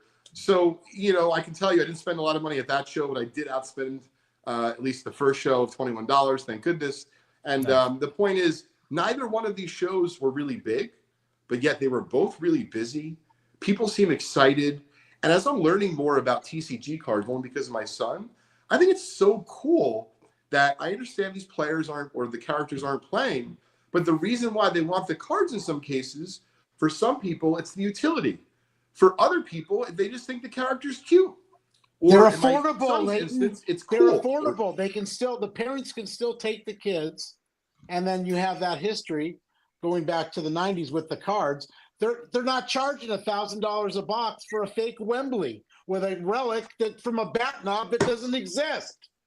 Oh man, Mike, I love the way you say Wembley. I'm just great. saying, but it's just whatever. Thank you, Mike, Leighton. I'm looking forward to seeing you in Strongsville. Ears are on me. Jeremy, thanks so much for having me. Joe, it's always good to see you, and I'll see you guys real soon. Really Thanks, appreciate Leighton. your wisdom. Thank you for your words. Great Thanks job, for having me, guys. Thanks. Bye. Thank you, Leighton. All right, guys, before we bring Laine Pearce from 130 Point on, we're going to do a couple more comments here. Hobby Champ says, rest in peace, Cage, Sports Cars Live appearances, but you never know. Jay Lee is very forgiving. I am. No, Cage is still welcome on the show. We'll have it out. That's all good. Yeah. Valor says Cage had a ton of Michael Jordan cards that Jeff Wilson inflated last year. Vintage card. Nat isn't perfect. No one is, even the brightest person. However, I doubt anyone in the chat ripping him could handle being the CEO of collectors for even a week. Yeah, who cares? Come on. I mean, that's like saying that's the same thing as when you go to a sporting event and you criticize your player for not playing well. Well, you're not a good player either. No, I'm in the stands. Of course. Come on. That's just a weak argument right there, Vintage. Michael Stone says the PSA upcharge might be the shadiest aspect of the hobby. Agreed. Joe is spot on here. Would someone holding a warehouse full of sealed wax want to talk up the scanner stuff? Same situation here. Well said, Decoy. Mangini, Cage had to get Jeremy fired up, and my question is never going to get addressed. I can't find it now, President. I've been looking for it. Please put it back in the chat. 2 hands under the table. Good point. For new listeners, I think it's worth quickly disclosing any grading affiliations when speaking about other grading companies. Jeremy, yeah, fair enough. I assumed everyone knows that I've been involved with TAG, and but at the end of the day, TAG isn't competing with PSA. TAG is appealing to a whole new market. That said, fair enough. But at the end of the day, in my own mind, I know it has nothing to do with this episode tonight. Justin Bode says, I think we just need to know the serial numbers cut off moving forward, knowing the new standard. I'm sick of seeing off-standard 9s in a 10 slab. In my opinion, I don't mind the change. Yeah, I don't mind the change either. I just think it's about 30 years too late, but I don't mind the change either. DR says this should be the story of 2025, and you shouldn't let up. I agree. To me, this is the biggest story to hit the hobby this is bigger than backyard breaks. This is bigger than the schemes. This is the biggest story of the last year, at least in my opinion. Yes, Joe. Just letting you know, your mic went really high in volume a few seconds ago. It went off for a second, and so just letting you know, you might want to check in with that. But yeah, this is a really big story. Keep going. Thank you for letting me know. Dylan says there should be a PSA 10 market moving chart watching weekly with updates. Yeah, I don't disagree with that myself. Okay, guys. Oh, wow. I'm seeing all the comments about my audio. Thank you, guys, and I apologize for that. Is it back to normal now? It's still kind of loud. I mean, louder than it was. I'm going to turn down the gain. I'm going to turn down the gain a little bit. Okay, maybe that is better. Thank you guys for letting me know. Maybe I'll also talk a little quieter. First of all, let's thank you guys for all the volume comments. I did not. Okay, Mangini says, will PSA regrade off-center 10s when reholdering? And if not, is that unethical since it's by their own standards? They are no longer. That's a great question, John. And I think that PSA 10s are no longer 10. Some PSA 10s are no longer 10s. It's really as simple as that. Okay. Perry Anderson agrees on the upcharge. Thank you, Tom Harrison. Bobby Baseball, this change is yet another reason to focus much more on the card versus the subjective grade. That's really, really important. I agree as well. 2 hands under the table, and you're centering, Jeremy. I don't know what you mean by that, 2 hands, but thanks for the comment. Robin Taylor, cards are not graded when they are reholdered. Okay, well, they're reholdered. We all know they're reholdered. They have because the serial doesn't change, right? But you can still know the serial number. So that's a fair comment, Rob. I agree with that. Okay. All right, guys, we're going to take a pause here. Not a real pause, just I'm going to pause in my own brain right now. And we're going to bring on Laine. Are you good to come on the show now? Laine, give me a thumbs up if you're good.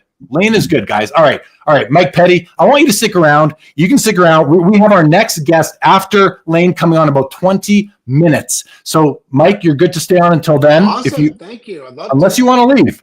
No, I'd love to interject.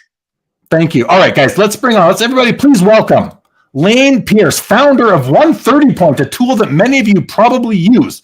Welcome, Laine, to the show. Laine, how are you? I'm doing very well. How are you? I'm good. You were on with me, I don't know, 2.5 years ago, something like that. You came on.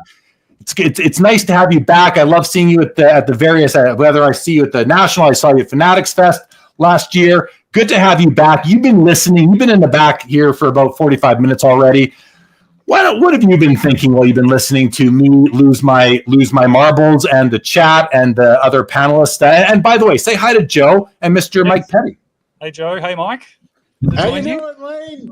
Pleasure. I'm doing well. Jerky.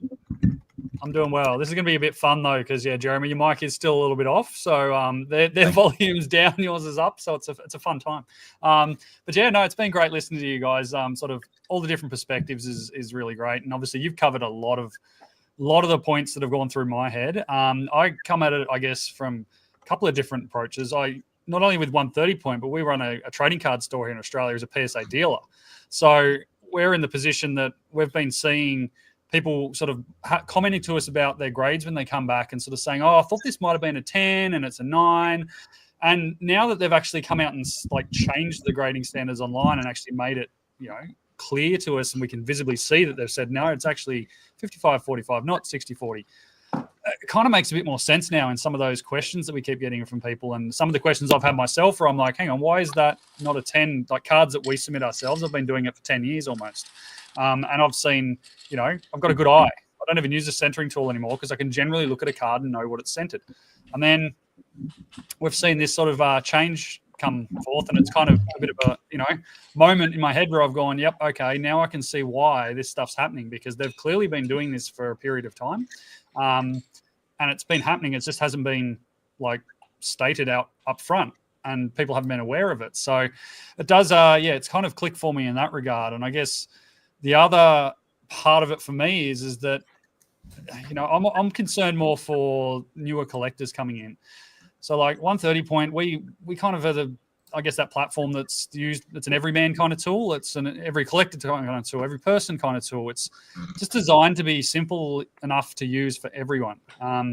It's free. You can access it whenever you want. And we find that there's a lot of education that comes around with new collectors, right? We all see that people come in, they don't know what's grading. They learn about that. They learn about, different inserts, different, serial numbers. Oh, there's 55 different versions of a prism. Oh, I didn't know that.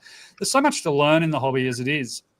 And now we're adding another thing that they're going to have to learn, which is, prior to anything graded prior to 2025, and a PSA 10 has a different standard essentially to what's now there. It's just another thing that we're adding into this massive pool of things that people have to try and understand as a collector and as someone who just wants to be part of the hobby. And it can be overwhelming for a lot of people. That just makes them go, hang on, I just can't handle this. I just wanted to come and collect cards, and now I've got to try and understand all these millions of different things. And so that's one of my concerns, I guess, is that we're just adding too many layers of things here, there, and everywhere for people to try and figure out what's going on. I have enough time and trouble sometimes explaining via email to people how, some sales work, or what does this mean when a card sells at this price, or how come this says that and not that, or where do you get best offer prices from? How do you know that? And it's just, there's a lot of questions we get that people just have generally about collecting that we're trying to provide them with some clarity on. And it's just another one, I think, that adds to the pile and makes it more and more complex and harder for younger people, older people, whoever, to get into collecting. Yeah, I think that's well said. And so before I jump in, how's my audio now? Is this better? Is this back to normal? It's still pretty loud. Okay. All right. Well, sorry about that, guys. We're just going to continue on, though. Well, so Laine, I appreciate the comments, and I want to give you the chance to talk about a bit about 130 Point and really what you're doing over there. But the education piece, as Leighton spoke to, and I think we all agree is an important. It's something important that the hobby could use more of. And right now, it's just very informal. It's all these different YouTube channels. There are certain one-off people that are trying to become the smarter collector. We've got Cardi C, who does the smarter collector. You've got a whole bunch but it's very fragmented and disjointed. And there's really no one place to go except the internet, but that's everywhere. So you can't really say, are you trying at 130 Point to be, because right now I understand 130 Point, it's a place to find out what cards sold for on eBay. That's really how I view 130 Point. And maybe it's more than that. Are you trying to become somewhat of a depository of hobby information so people can go there to learn? Yeah. So, we're small, right? As a business compared to a lot of the other companies out there, we're relatively small. It's a team of a couple of people really overall that make this all happen. So, realistically, we've been working towards expanding upon that so we can expand out and do more things. We released the mobile app last year. So if you haven't seen millions of things on the website trying to prompt you to download it, there is a mobile app now, a native one that can hopefully make your experience a little bit simpler in some ways. We're looking at expanding up beyond that, because at the moment, yes, you said eBay, but our intent is to aggregate data from as many marketplaces as we can. So at the moment, we've got 6. We've got 2 more that are almost integrated as well to make it 8. We're probably looking towards having 12 or more later this year, because there's more and more marketplaces out there every day. We're seeing, platforms transition from being one function to having a marketplace on a regular basis, probably one every 3 months, 6 months maybe at the moment. So there's a lot of marketplaces that we want to integrate their data into our repository to allow people to get a really good feel broadly, not just eBay. eBay is a huge component of it. Don't get me wrong. We're talking like 80, 90% of the market is eBay. And when you start talking about sales of cards under $100, it's probably in the 98 percentile kind of thing for where those transactions do happen quite regularly. But long term, we want to sort of, build that out. We want to start doing more education. One of the things I'd like to do is, assuming I get what my plans are in terms of expansion and adding more people into the team, is free myself up to be able to do some of that education piece, put together, whether they be videos or articles or whatever it is, because everybody learns differently about just some of those things in the hobby that, from when you first come in, what you need to learn about, how do you search for sold items, and what does this mean when a card has that on it, or is this a real sale? Can you make your own mind up about it? There's a variety of ways we can do things to help people at that the bottom level learn, but then we also want to add things in so as other collectors can continue to learn and build their own knowledge about the hobby and then share that with other people, because a lot of people don't understand sometimes, even some of the most experienced collectors, about how to curate a search term when looking for sold items. It's an art. It's a real art form. Trying to, you type in, a lot of people type in every detail they possibly can, thinking that the most information they can provide will give them the best answer. It's actually not the right way to do it necessarily. There's a middle ground between too little and too much. And if you start putting in every card detail from a PSA slab, you're going to narrow your results down to people who list literally using the PSA slab name. When I'm looking for a comp, what I do is I copy the eBay title and I paste it into a 130 point. And is that a good strategy? It's not perfect. It can work reasonably well, but the issue with that is that our search index is based on we use the same sort of algorithm approach as they do in terms of using minuses to remove subtract terms from the search and ands and ampersands and all that sort of stuff. But realistically, at the end of the day, we're using a different system to search. So our system might not pull the exact same result as you're looking for. So, typically we're looking at trying to get as many results as possible that match a search term. So sometimes you might have to go, all right, hang on, I just need to drop out that, hashtag 180 is the number, and just pull that out because it might be skewing your results slightly and just for whatever reason. So play with it a little bit. Now, I want to ask you another question about what 130 point is in the business of, which is providing comps. People are looking for comps. Let's talk about the importance of comps. And I want to go to Mike Petty. I want to get Mike Petty's thoughts on, Mike, when you buy a card, are you going and searching comps, or are you someone who buys based on your gut, or is it a bit of both? Some cards one way, some the other way? Because I always say, Laine, not all comps are built equal. Comps are only part of the story. They are inherently weak in many ways. They are not as valid. I'm not saying that the transaction didn't happen, but the amount of weight that we, the hobby, puts on comps so often. I mean, if all we did was follow comps, nothing would ever change. Obviously, things change all the time. So comps are just one area of it. So, Laine, I want to ask Mike Petty. I want to get your thoughts on what I just said and what you think about the hobby's reliance on comps.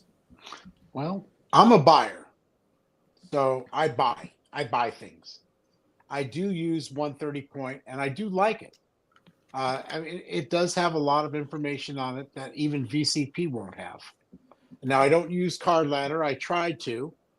And they just don't have, the vintage information that as much as I need. And then when they raise their prices, tripled or whatever, I just don't need that.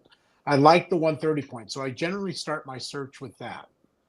And they do have a lot of good information on it. But one thing I learned is if you want the card, those comps don't mean diddly. They really don't. It's a great starting point, but if you need to bid high and sleep in the gutter for half these nice cards these days, from even right now. I mean, the vintage card market is not going down. The demise, I haven't seen that guy play. You're talking to kids who are flipping. We're men that are buying artifacts, and we are, we're not blowing our money thinking that we're going to make a quick buck. We've made our money, and the 130 point is very helpful to start with, as to get a starting point. They don't always, even on rare stuff. Now, what I have trouble with is when I have a friend of mine that he may have a Bryce Harper, cracked ice kaboomy, or some kind of a signed thing with a black finite shimmer. Try to look that up on 130 point. Try to look that up on VCP. You're not finding dick. Pardon my French, but you're not finding it. When you have 50 things, when you have 3,000 cards of one guy in 1 year, Love Lulu, and then it's signed Love Lulu, or it's got a scribble. You are not finding that. Laine, I don't know how you do it at 130 point. How can you differentiate stuff like that, frankly? Yeah. It's hard enough for the vintage people. Yeah. But I use the site. I like it, and it is useful. However, if I want to win, I can't use it. It's like I almost don't want to even look at it. And I'm just going to get it. If I want something, I'm just going to get in a bidding war with some idiot other than me. Yeah. I'm the real idiot, but Yeah, look, it's for modern stuff. There is a lot of ways around it. Like you said, there's often cards that are, there's one of them, right? So how do you comp it? Well, we've seen there's, let's say, a modern NFL quarterback. He has how many thousands of one-on-ones every year?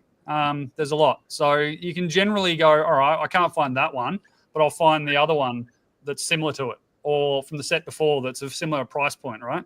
But that's the thing, like we were talking about before, it's where you get to those education pieces is not everybody knows what set is comparable to that set, or is just above or just below, to be able to make those comparisons if they ever do hit a big card like that. So, yeah, look, that's I totally understand where you're coming from, when especially when it comes to, I mean, really, right? I don't know how the kids do it. It's impossible. And, you know, Yeah. I try, as much as I like the car, I do like them. And don't get me wrong, I just don't happen to think, for me, it's not the right thing for me to spend my money on. You know, exactly. Because I really don't know, and even if I did, I don't know. Hey, Laine, it's just too much for me. Laine, do you have any like demographic data on who your users are, their age range, I was going to say their gender, but I'm guessing it's 95% men because the hobby seems to be that way. But age range is what really interests me. Because you are out of Australia yourself, do you have a large contingent of Australian users, more than you'd expect? Because, you know, obviously the hobby is bigger in North America, especially the States. Do you have any of that data? Yeah, we do. We like most websites these days, we have obviously, you know, Google Analytics built into everything. So the website does give us a lot of this information. So yeah, look, it's pretty easy for us to pick a lot of things in terms of where people are coming from, who's using it. Demographic wise, it can be a little bit different in terms of how they allow us to sort of see some of that data, because it's not necessarily as clear as you might think it is in some cases. We do know though, like, you know, we're talking 70% is US in terms of our actual user base. That's you know, clear as day to us. We see the numbers every day. It's how it is. Beyond that, Canada, you'd be happy to know, is number 2, and they're firmly up there. Then we start moving into like Germany, United Kingdom, Australia are all pretty similar numbers.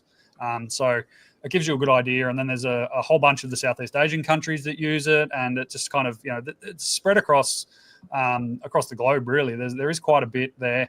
And demographic in terms of age, it's a lot of users in the you know, 20s to 40s, I guess, is probably the best way of putting it. A wide range, yeah. There's not always a lot of, we don't get a huge breakdown of it, but we can see in some instances sort of some of those different user bases and how they're using it. But yeah, we don't get a full run of, you know, genders, because let's be honest, we know what that is in. And I think on the newer cards, the comps are more important. There's no doubt. Yeah, it is. It's so fluid too. You know, for the stuff that you're, you know, when you have 20,000 10s of one guy, or something like that. I mean, and you have when you have Gavin Lux and Xeon with 10s, I mean, people want to know, are they going for $5 or are they going for $7? Yeah. You know? Yeah. Joe, what are your thoughts on the comp talk? I want to hear from you on this. And then we're going to go to some comments after, and then we'll go back. We'll get some more questions in for Laine. But Joe, what are your thoughts on the comp talk that we've been having here? Not a whole lot. I mean, I joined eBay in 2002, and I remember the days of, you know, just sort of you check a few sold listings, so your threshold for looking at comps was limited. I think at one point it was like 30 days, and they went to 60 days. And you know, I love comps and I hate comps at the same time. Like that's kind of where I come in, and I appreciate 130 point. I've used it, and I'm appreciative of the work and its service and utility in the industry. But yeah, I mean, just in the comp conversation in general, I feel like it sometimes holds things back from moving in ways that feel more intuitive to collectors. At least I know myself, I've overspent many times, but many times I've actually overspent in ways that turned out to be really good, you know, really good purchases. So I guess, you know, if I was to wave a wand in the hobby, I would say people be a little less beholden to comps, but I know that at the same time, people really want to know, and buyers and consumers should know what's been spent on certain items. So I'm on both sides. It's yeah. I think for me, it goes back to what I said before.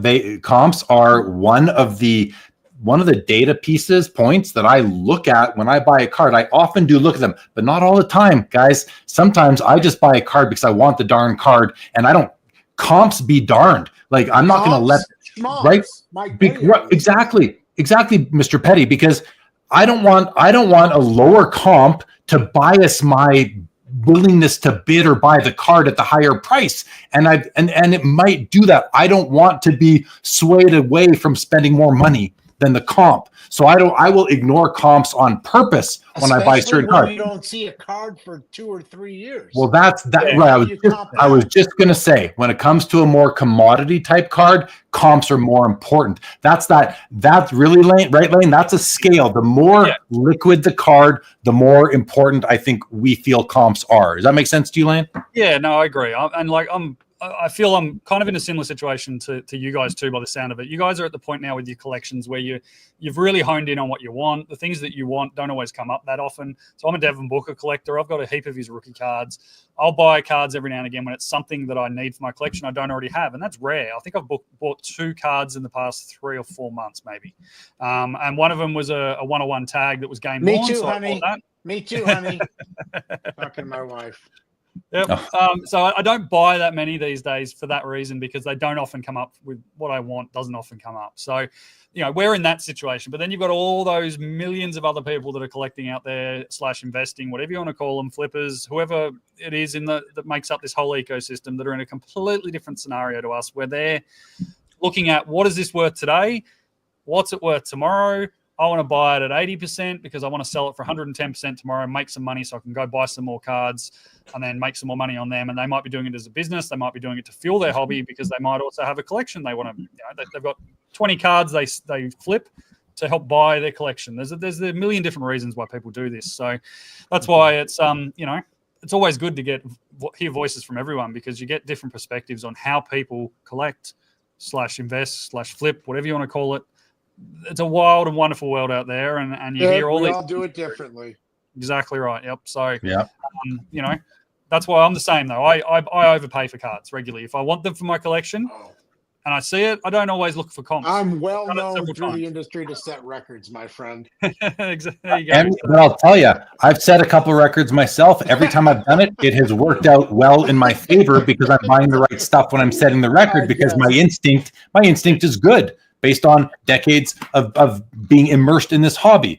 Let's go to some more comments here. Let's do some comments. So Splendid says PSA hacked Jeremy's audio. I have to say that was a good one, Splendid Sports Cars. I like that.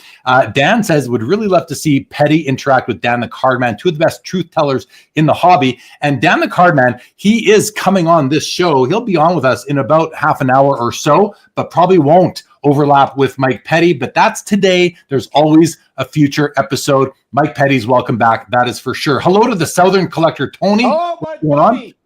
He's here. Check out Southern Collector, everybody. Bob Boozle, sorry kids, can't buy shoes this year. PSA changed the grade scale. Terry Anderson says, Laine, where did the name 130 point come from? It was me I was making a website that went relatively generic, and I just went with the thickness of the top loader that I hear a lot of, because I was in breaks a lot at the time and I was hearing 130 point set all the time. So I'm like, that's pretty generic for cards. Let's go with that. Right on. Brett S says comps are a good estimate for auctions, judging the snipe zone. Agreed. Agreed. Valor says Petty sets the comps in person. Jamie Hauser, time of day, picture, listing quality, seller rating, and other things all have some cause on the final price of every comp. Could not agree more, Jamie Hauser. Jay-Z says that Jeremy, that's me, his hands. Did you say something? No? Jeremy is hands down correct that the change is 30 years too late. Bob Boozle says 130 point is Australian for comps. I like that. JG, 130 point going to have checklists for new products, Laine? Good point. We used to do that quite regularly. It just became a time and resource issue, and we are looking at getting them all back on board. And that'll be associated with the other product that I'd love to have a quick chat about at some point, Jeremy, if we get a few minutes here, just to give people an idea of what's coming. Okay, let's do that as soon as I finish this. 4 more comments here. Jay-Z says, buy the card, not the grade, has always been my motto, but if you have serious holdings, this is painful news. I can see the convo at a card show going forward. Your PSA 10 is pre-change. Exactly, Jay-Z. That's the issue. When Jacob you Gaudreau. go to sell it. Exactly. When you go to sell it, that's when you the BS that you're going to hear. You Yes. want to buy it. Exactly. Jacob Gaudreau says, market's good. I'm selling everything PSA to the repacker LCS tomorrow. Found treasures. Why would anybody buy an off-centered PSA 10? Well, you know why? They do it because of the set. All they care about is the grade. A lot of people, they don't care about the card. They just care about flexing on the set registry. And right. I've got friends that do that, and it's listen, I like them as my friends. I don't have any admiration or respect for that method of collecting. Dan's Vintage says, so the PSA set registry is now fan fiction. Well, that brings me to one of my takes, which is, there's asterisks. Like if Barry Bonds and Mark McGwire can't get into the Hall of Fame because they use steroids, well, there's an asterisk. If they got in, there'd likely be an asterisk, but they're not even allowed in. Should overgraded PSA 10s count as a heavily weighted card on a PSA set registry? Yes, it's a great system for people who want to use that registry. They're the only ones that have it. It's really what's helping keeping them relative or relevant. Relevant. Well, yeah. After so many scotches. And Mark says, realistically, Jeremy, that shouldn't be true. The hobby, the cards, the owners shouldn't suffer for PSA's mistakes and or adjustments. It's not right if they put a 10 on it. It should remain at a 10. Well, yeah, and it probably will, because you're not going to say, hey, PSA, please downgrade my card. You'd be an idiot to do that, because there are so many people that just want the 10. They'll pay you for it. So no, you're never going to do that. Instead, you're going to keep your card in the PSA 10 holder, and you're going to hope that when you sell it, PSA 10 still carry the value or close to it that they carry today. Joe, you unmuted. Do you have something to jump in with? There was a comment, and it's from Let's Go Jordan. PSA finally made a 9.5. Yeah, well said. There you go. Well said, Let's Go Jordan. Old 10s are now basically, and it's, again, not all of them technically would be a 9.5, but many of them became less than 10s. Is that 9.5s or is that 9s? I don't know, but it's not 10s anymore. So it's an off-centered 10. It's an off-centered 10, which isn't a 10. Like that's the best part, right? It really never was. Really never was. Exactly. Not funny says restart the pop counts. Yeah. Well, right. But not funny. Exactly. So, all right. Yeah. It's messy. It's messy, Bob Oozle. It is messy. PSA 10 OC. I mean, that's what it is now, because the standards changed. They changed. The published standards changed. I don't know, when a law changes, the legal community is advised of it. That's what happens. But when the standards change, first of all, they don't change a website, they just do it. And then when they change a website, they don't even tell you. I don't know. So, all right. Yeah. Okay. Laine, you wanted to jump in with something. Why don't you share what you want to share, please? Yeah, sure. It's kind of a good segue from the question about checklists and so forth, and something that we'll be demoing next week. We're going to be at the West Coast Card Show. Apologies if you didn't want me to. I'll look forward to seeing you there, my handsome friend. Shout them out. I got lots of friends at the West Coast Card Show. Good to hear. So yeah, we'll be there. We'll be demoing a new feature that's going to be going live in the app hopefully within the next month, and that's going to be a collection feature. So it's something a lot of people have been asking us about, and what we've tried to do is implement something that's going to be pretty good and provide a lot of utility to people. They are going to be able to add cards into their collection. So any collector, like a lot of the other apps that you see out there, you'll be able to add your card in through a multitude of avenues. Whether it be a search, the search will be linked into a catalog that's got checklists and everything built into it. You can import from a whole bunch of the grading companies. So we've got integrations through it with PSA, BGS, CGC. So you'd simply put your cert number in, and it'll import them all for you.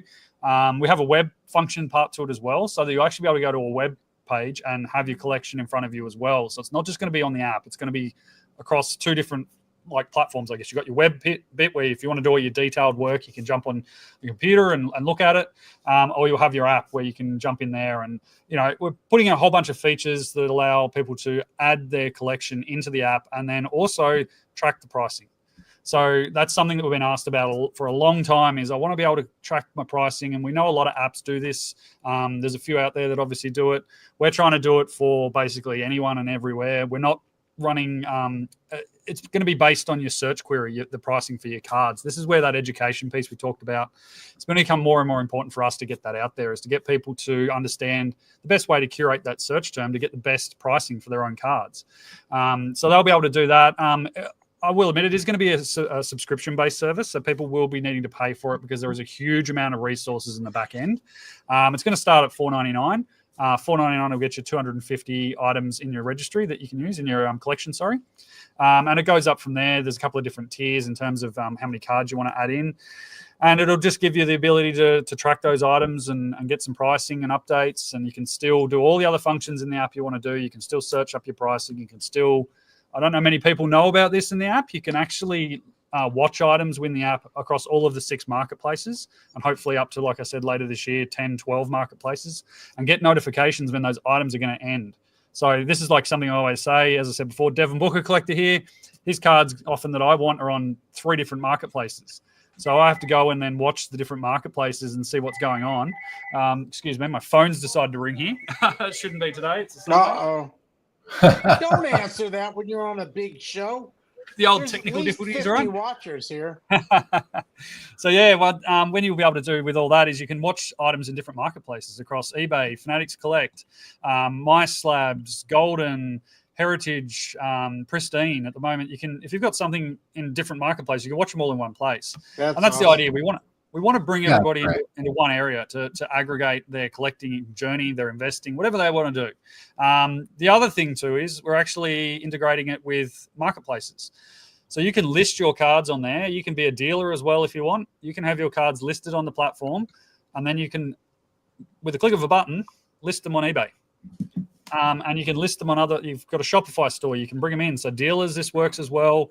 It's trying to cover a whole bunch of bases for a variety of different people in the industry who want to actually, consolidate that where they keep all their information about their collection, and they can do it in one place, and they can hopefully do it for a relatively cheap price, and then we can keep adding functions to it for people to use. So the more people that we get using it, the more we can add to it.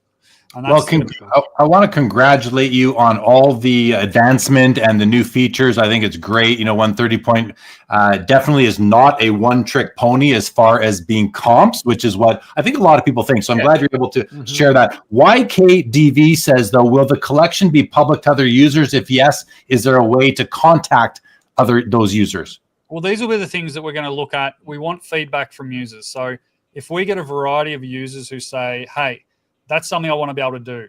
I want to be able to, do some internal trading or whatever. We'll talk about that and work around with our users. We obviously have some data agreements with other companies that they may, we may have to work with them to understand if this is something we can do that they're okay with. But look, we need to look at that, and if it is feasible, then yeah, we'll do that. We'll ultimately look to add, public versus private listings, and people can go, hey, that guy's got something I like. Good. But we don't want to be a marketplace. That's the key thing I want to make clear here. We're not going to be the one, doing any marketplace work. Like, you might be able to contact them via email or something and work it out. I just want to make that clear. We're not intending on being a marketplace. It's not what we do. It's not what I want to do. I don't want to be getting involved in people's transactions. And, I have an issue with this guy because I sent him this and he didn't send me that. There's plenty of places that do that already, right? We want to just bring the data together and allow people to go out to where they need to go out to. Okay, great. Listen, thank you for the explanation, and I wish you all the best as you move forward. 130 point is Mike Petty approved. Mike Petty approved. Okay. Stand for that? Is there now, okay, guys, hang on, because we are now 15 minutes behind. Alex Pachan, Sports Card Stallion, has been waiting patiently in the background, and then we have Dan the Cardman coming on in 15 minutes. So what we're going to do is, Mike Petty, I'm going to say thank you so much for coming on tonight. It's been great having you. We're going to have you back again. We're going to have you back again the next time. I was going to say the next time there is a a watershed moment in the hobby like we've just had. But hopefully we will have you even before that, Mike. I hope to see you in the chat after this. I'm here anytime Thank you. for you. All right. Appreciate you, buddy. I really do. Thank you so much. All right, you take care. All the best, kids. Yep. Take care. Thank you, Mike. Okay, Laine, we are going to bring on Alex Pachan. Alex, you good to come? You good to go on? You're good. He's good. He's thumbs up. There he is, everybody. Please welcome Alex Pachan, sports card stallion. Yeah. What's going on, guys? How are you, buddy? How are you? I'm doing great. How are you guys? Doing good. It's good to have you on the show. It's good to have you back on the show. It's nice to see you. And before we hear about kind of what you want to talk about or get your thoughts on the grading standards change, the change in grading standards that PSA recently decided to not keep secret anymore. I think it'd be nice to hear your thoughts on that. I do want to just get a couple of comments sort of out of the way here before Thorsten here says, I don't see why this is a problem. In the end, it just forces folks to actually be intellectual when purchasing a card. Look at the damn thing first. I think Thorsten is right on a go forward basis. Right. But we have to look back historically, Thorsten, at the tens of millions of cards that have already been incorrectly or graded, not incorrectly, but graded pursuant to the old standards. That's why it's important. Card Fuchsia says you shouldn't have to be an expert to buy a graded card. That is the point of a numerical grade, which I think that's a great point Card Fuchsia makes. But if the goalposts are constantly moving up, down, sideways, this way, that way, every which direction, then the numerical grade becomes meaningless to an extent, or less meaningful.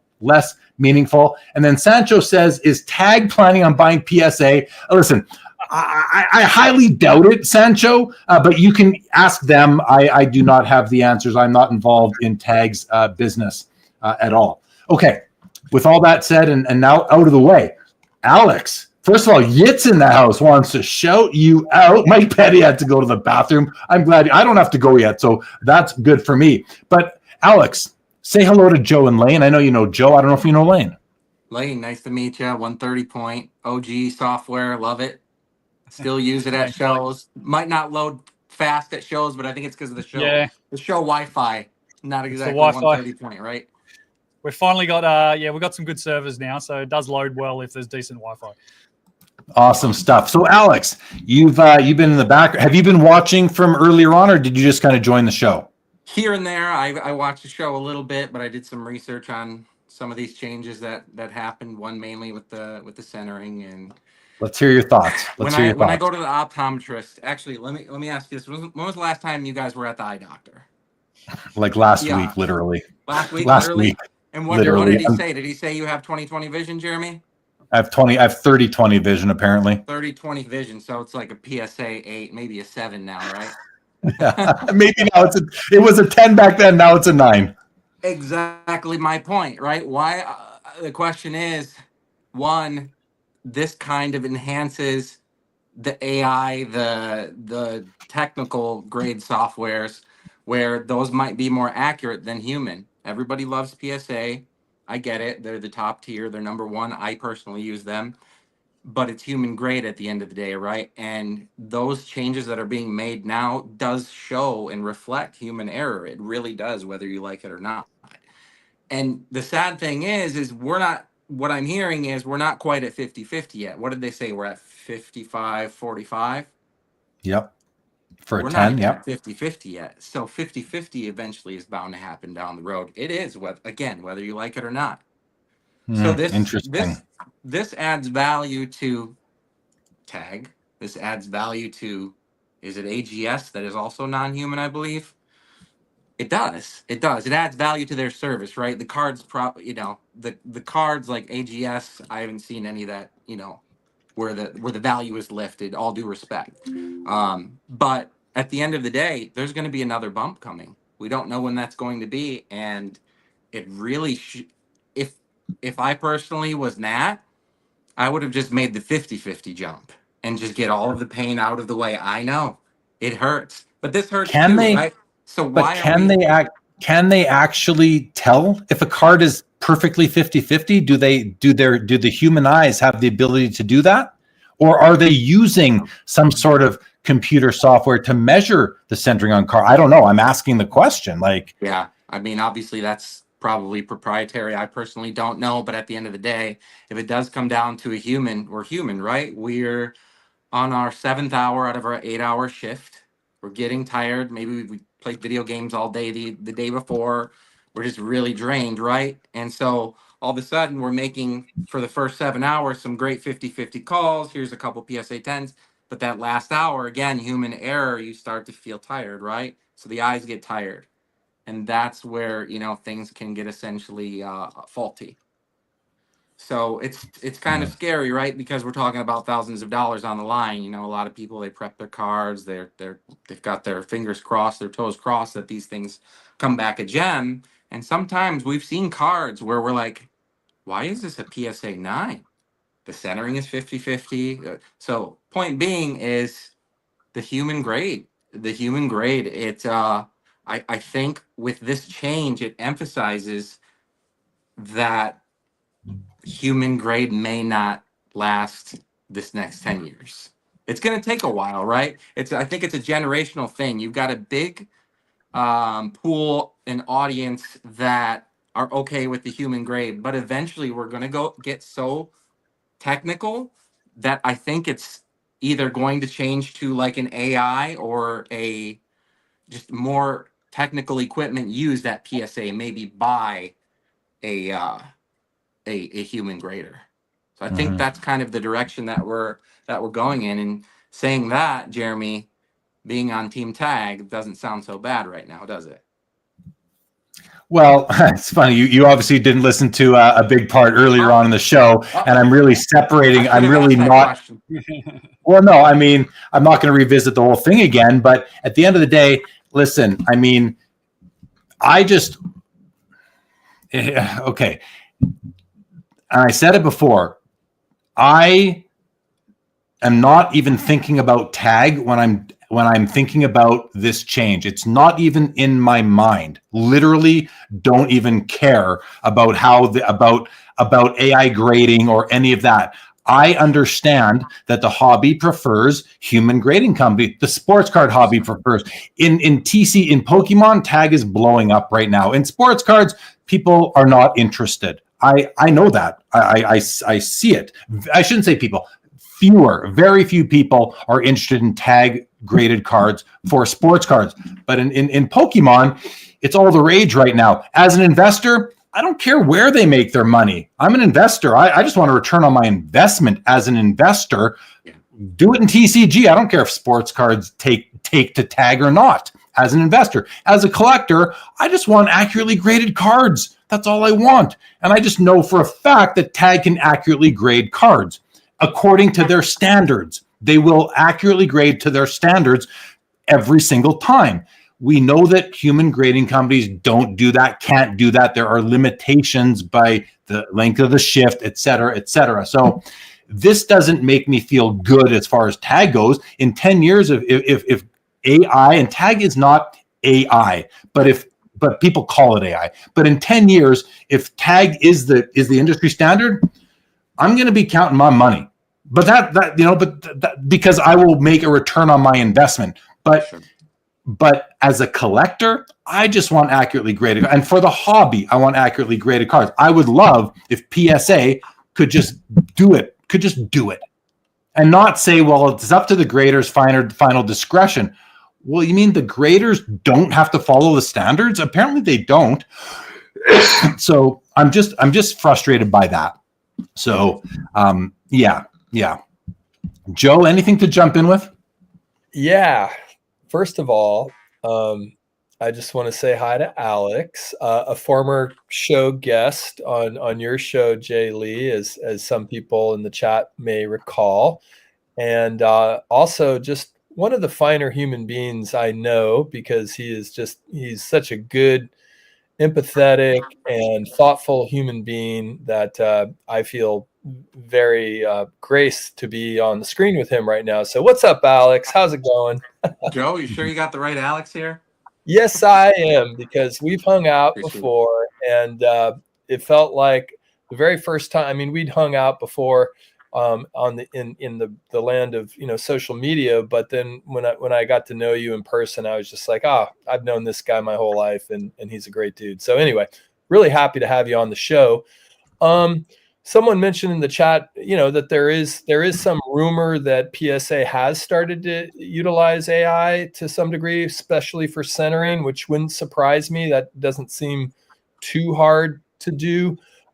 Alex, I would, as much as I like you, I'd push back on the notion of 50-50, just because I think there is some allowance for imperfections in cards, even within the standard of mint, maybe even gem mint. And you know, I'm not, you know, this is not Jay Lee, this is Joe Poirot. I've graded cards with tag, and you know, not high level cards, but just cards that I like the plastic. I was interested in trying it out. And now I'm going back to those images, and they give you high level details, not only about the centering, but about other stuff going on in the cards. And you start to learn that actually most cards have something wrong with them, significant things wrong with them that the human eye cannot detect. And so there is already embedded into industry standards a level of imperfection. And I don't think the card companies are doing any better at reaching that mark. I mean, they're actually getting worse, as it seems, with the release of, you know, Prism Football, for instance. They're not actually moving in the direction that we would like them to move. They're moving in the opposite direction. But, you know, I'm going back to my tag slabs, and I'm looking at, they give you a very detailed breakdown of, you know, front and back, you know, left to right, top to center. And this is not a tag infomercial. I am not a tag bot, but I appreciate the specificity that they offer, especially now more than ever, because maybe I do want to cross those over to an industry standard leading PSA at some point. And now I'll know, hey, does this have a chance at getting in that 60-40 range? Because my human eye can't tell. I don't have one of those rulers. And if I did, I wouldn't necessarily trust my own eye to assess it. So, you know, that's kind of where I'm at in this current convo. And before you get back to that, Alex, I agree with Joe on 50-50 being a bit too harsh, but I'm good. I maybe it's 52.5, 47.5. You know, maybe it's not that extreme. So, you know, you look at the Black Label or even a 10 centering by Beckett, which is a pristine centering. What is that? I don't know what that is. Is that 50-50, you know, on both axes, or is it within 45-55, or is it, you know, somewhere in between? So to you, Alex, are you sort of thinking to yourself, you know, okay, fair enough. Maybe not 50-50 because it's really hard to tell anyway, unless you have the technology. But what do you think? What do you think what Joe said? And I do sort of agree with that, but I want to hear your thoughts. I totally get it. And when it comes to the manufacturing level, like, we've seen it all, right? We've seen 90-10, 90 on one side and 10 on the other side with some of those crazy Prism cards, which actually hold some value. People go after those, because they're rare, right? But adding to that, I just think that, you know, sometimes there are sets that come out and are released that there's like not even one card that's 50-50. And so I think the play is to play with that, essentially, right? I think PSA has had that leniency because of the manufacturer not being perfect, right? So, and essentially, I know there's a ecosystem behind that. There's pop counts behind that basically say, like, okay, well, Prism, say 2017, you know, we can do 60-40 on this and it'll still gem. You know, maybe the change that they've made is from a certain point to, did they mention that if it was from a certain point, like 2024 cards or 2025 cards, or did they just flat out start it now? No, apparently they changed their standards altogether a while ago, and the hobby, many people can have recognized that, but they just never published that they changed. They never told anyone they changed their standards. Yeah. And then they published it and didn't tell anyone that they changed their standards. And now all the conversations are happening. I'd like to get Laine's thoughts though on, you know, this whole idea that, you know, what is a 10? what is Gem Mint? I mean, listen, Gem Mint is whatever the company who slabs cards. They get to tell you what Gem Mint is. They get to define it for themselves. There is no hobby standard, and I don't know if that's a problem or not. It just gives people options and opportunities for arbitrage and, crossing over and resubbing and all that. But Laine, Alex came on, said the next move is 50-50. Joe says, I think that's a bit extreme. I think so too. Where do you fall, Laine? Yeah, look, I've used many grading companies, right? I've used most of them, the main big three anyway, at least. And it's clear that let's say when I say big three right now, we're talking obviously Beckett, SGC, PSA, but Beckett obviously is not necessarily the same, but it does have that context, and even CGC to some extent. Everyone but PSA has something greater than Gem Mint. They're the only one who doesn't. So I would say that the next step for them, and I don't know they'll do it, but ultimately if you wanted to go down the path of a 50-50 and everything perfect, then you implement a pristine grading level that is a 10 plus or whatever you want to call it. Give it some name. If that's what they really, really want to do. But then once again, that's just another stick in the mud for that whole what happens to all the things before it. So I don't see that as happening. I personally agree that 50-50 is hard. I've seen so many cards. We send cards to BGS here too, and a good example is like One Piece cards and some of those Dragon Ball Z and things like that. They do really well at Beckett. They often, if they don't get a 10, they actually lose in value. If they get a BGS 9.5, it's the same as Raw or less in some cases. We've had some cards come back that have 9.5 centering right next to the same card that's got 10 centering, and I cannot for the life of me see the difference even under a high-res scan and zooming in. I'm like, I can literally see the print dots on that card are exactly the same position on all four. The borders are clear. You can see it. So it's interesting to me to understand, I guess, how these companies implement it. And if I like the comments, I had some recollection years ago of PSA acquiring some company that was supposed to support their, like they said, card identification and centering, which there's been no communication since then about how that has been implemented or what they're actually doing with it. And is that it's communication, right? I'd like to see more communication from some of these companies about what they do behind the curtain. I know there's proprietary stuff involved with it, but ultimately that communication, and this is a common theme throughout the whole hobby at the moment with a multitude of companies in the past few weeks, is that communication element. Sometimes it's better to get on the front foot and just say to people, this is what we've done, or we did this 6 months ago. Sorry, we didn't tell you. Let's move on from it because we're now going to tell you what this is. This is why we did it. Let's move on and actually just get on that front foot from a PR perspective. And it might hurt. You're going to cop backlash at times, but you just got to own up to it occasionally and just sort of get out there and get in the front foot. So, yeah, I just think it's a really weird space to be in that, we all know things have changed. We all know that it's a new sort of field that we're playing in, and we're all sitting here talking about it, and it's taking a lot of focus from a lot of people across the hobby because it is something that's impacting a lot of people. Well, when you have 90+% of the market, I think that's what it is. I don't really follow those stats very closely. You're going to get the attention of just about everybody, right? So makes sense. Okay, Laine. I want to thank you for coming on, man. It's been great to have you and to hear from 130 Point again. It's been a while since we got to have you on Sports Cards Live here. So thanks. What time is it? What time is it in Sydney right now? It's 4:20 here in Australia. So where are you? Are you Sydney? I'm in the same time zone as Sydney, Melbourne. So just down. You're in Melbourne. Okay. Dan the Cardman's in Sydney. Yep. And we can do a swap. We can do an Aussie swap. We're gonna do an Aussie swap. So thank you very much, Laine. Good to see you, and we'll see you in Chicago. Awesome. Yeah. Thanks, everyone. Take care, Laine. Thank you.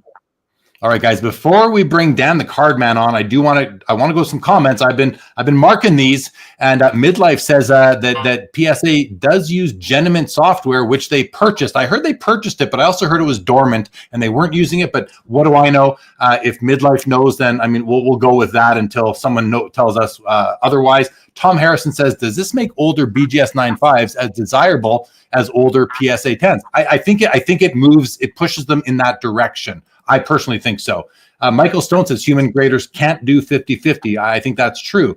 LGC says, as a CPA, Jeremy, when accounting standards change, some accounting bodies may require preparers to restate prior financial statements to be consistent with the new standard. That adds value to users. Just a thought. Now, I'm a CPA. LGC, I think seems like he's a CPA too, is exactly correct. You restate the prior statements to adhere to current standards.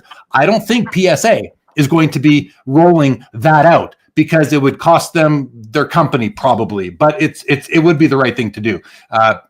The ethical thing, I don't know. Maybe I'll retract that because it's just it's impossible for them to do it. So, LGC makes a great point there. Auburn says PSA's claim to have integrated AI grader assistance to help centering and card identification.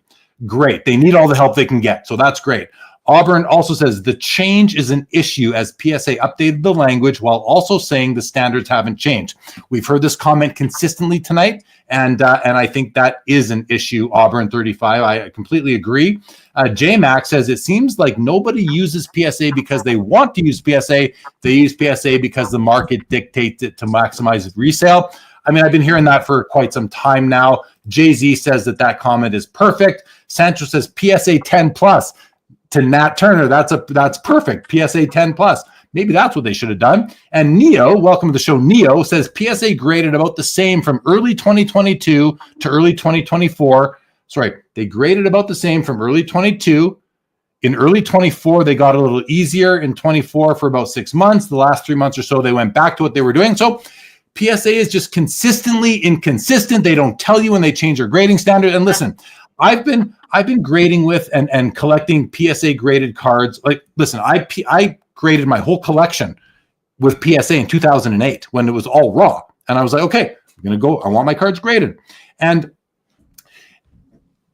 I remember hearing about I had a rep who was not with the company anymore. So I had to find a new rep. And that rep told me, well, we have a new person in charge of the grading room. And I don't know what her name was, but she has really tightened the reins here. So the grading is harder now than it's ever been. Standards don't change. Published standards don't change. But going all the way back to 2008, 2012, 13, it's always been like this under whoever's ownership. It's just been like that. So there's that. Okay. I want to bring on Dan the Cardman now. Alex, you good? Joe, you good? You guys good? We're gonna bring on our second Aussie of the night, you guys. I spent a year in Australia in 1990. I did not get down to Melbourne, but I worked in Sydney. I worked at the Hard Rock Cafe on Crown and William. Dan the Cardman, you are now on the show. Welcome back. How are you? Good, thanks. How's everyone going? We're going. Do you know Joe? Do you know Alex? I don't think so, no. I don't think about nice to meet you, mate. How's it going? Pleasure, Dan. Nice to meet you. Good. All right. Now with the pleasantries out of the way, Dan, you've put out videos on the grading topic. You have your thoughts. Why don't you share with this audience kind of fresh? Where are you at? And before you do, have you been watching? How much of this show tonight have you seen? I've seen portions. I haven't seen a whole lot. I've been watching intermittently over the last hour or so. Okay. So some of the talking points have already come up, but I'm happy to go through what I discussed today. The mic is yours. Let's hear what you have to say. I think there's two really interesting things with this. One that you actually commented on in my video today, Jeremy, because I think it caught you off guard. So obviously they've gone ahead and changed these standards, meaning that existing 9s and 10s are probably not going to be 9s or 10s, and how big that percentage is, who knows. But a lot of the commentary I sort of saw online, and this was on things like Reddit, Instagram, many different YouTubers, essentially saying that existing 9 and 10s, because they're going to be harder to get in today's day and age, they should then demand a higher value, which is absurd to me. You've got a 10 that shouldn't be a 10. You've got a 9 that shouldn't be a 10. And people are sort of saying, well, it's harder to get those, so we think they should be worth more, which should be the opposite, right? You're not going to pay more for something inferior. You're saying that people are saying that the old 10s and 9s should be worth more, not the new ones. Yes, which is just bunk. Yeah, okay. Because they're looking at the grade, right? And they're thinking, well, a 10's a 10. 10s are going to be harder to get because they've got that really small window now on centering, and how much window that was, who knows? But I just thought that was absurd. Makes no sense to me. And it just goes to maybe where the modern hobby is in terms of perception with grading companies, right? They just see it as a means to make money, to flip, and they don't really care about, whether or not that card is actually a 10 or not. So that's a thought process I had, and we can jump into that if you want. And then the other piece being, if you're somebody out there and you're, filling out your PC with PSA slabs, they've now introduced a new policy that changes the valuation of those slabs moving forward. So things that collectors need to keep front of mind about risk mitigation and how we go ahead and want to collect things, right? Because you've just now had potentially your collection wiped from a 10 to a 9, and that means how much dollar figures you've just lost. And people don't think about those things.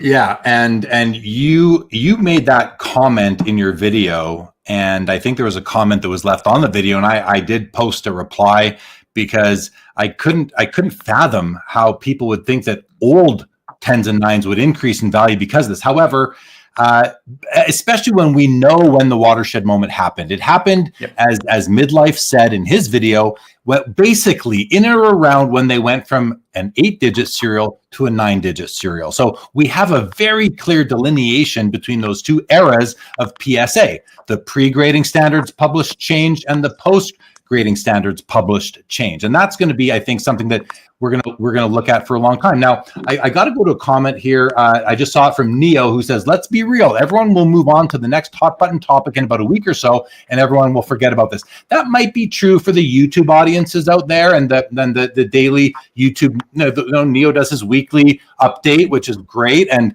we got Dustin doing his daily news, among others. Those guys will move on because they have to. It's going to become boring to hear about.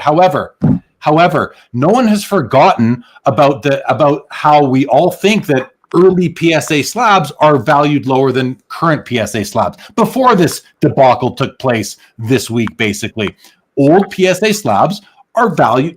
Many people who don't, especially if you don't look at the card, are feeling that old slabs are worth less than new slabs. I'm talking about slabs from the 90s, even up until like 2010 or so. They are just not as respected. Well, this is just a new layer of that. So to Neo's comment, I think that it won't be in the headlines as much, but this is not going to be forgotten. This will not be forgotten. I'm going to do my darndest to make sure it's not forgotten, because I'm going to be talking about it every time I'm looking at a card. I'm going to say, hey, you know what? This is a great card. It's pre-watershed, so I'm going to be a little bit more nervous to buy it from you, Mr. Dealer, because I have to worry about all the people who only look at grades and don't look at cards, and they're, so it's going to be a little bit, I don't think it's going to be just water under the bridge, like eventually backyard breaks will be, and all these things that people move on from because the content gods have been good to content creators lately. I'm sure Neo would agree with me on that one, but okay. So Dan, thank you for your thoughts on that. Joe, do you have anything to jump in with based on what you heard Dan say, what I just said, what Neo said even? And then I want to hear from you too, Alex, if you have anything else to add to that. Well, I listened to Dan's latest drop and I loved it. I really appreciate what Dan brings to the space. Jay Lee, I got 2 points. One, you were mentioning, and I guess you're drawing it maybe from Midlife Vintage, that we do know where the watershed mark is, but I'd push back on that. Do we know where the watershed mark is? I said, I tried to say, if I didn't say it, I meant like approximately. It's approximately when they went from 8-digit serials to 9. So if they did that in like November, and we know that they published their new standards with sometime in January, it seems like, but they had been adhering to the new unpublished standards before that, I think that's a close enough time, and it's such a significant change to the slab that it'll be easy to. I remember when I was told that standards got tougher, when I mentioned earlier, that was around the 2-3. The first two numbers were 2-3. They got tougher at that point as well. People don't respect those slabs anymore because they got tougher in the last, 3 months or whatever Neo mentioned, which I think we all agree with. So, but yes, Joe, I hear you. We don't know exactly, but we have a very good sort of beacon of kind of where or so it might have been. Make sense? Yeah, it makes total sense. And yet it leaves a gap in our understanding. And so what I think is important is for PSA to consider filling in that gap, offering us the information.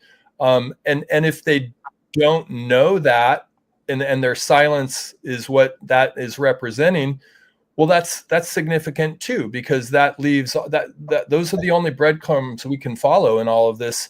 If we are, and I'm going to move to my next point, if you're at a show and you're interacting with people who are traveling and who this is their lifeblood, you can be damn sure that they're examining the slabs and the condition of the card within the slab, which is great. Yeah, there's an up leveling here for all of us, hopefully in the hobby, to consider even more than we've talked about by the card, not the grade. But we're operating to some degree in the dark if we're not given information. And so what that leaves is, people negotiating in such a way where there's arbitrage to be had, because you could just as easily have a PSA 10 that would still be a PSA 10. And if you put that in a new slab, that might fetch a new premium in the future marketplace, in the marketplace in 6 months, a year down the road.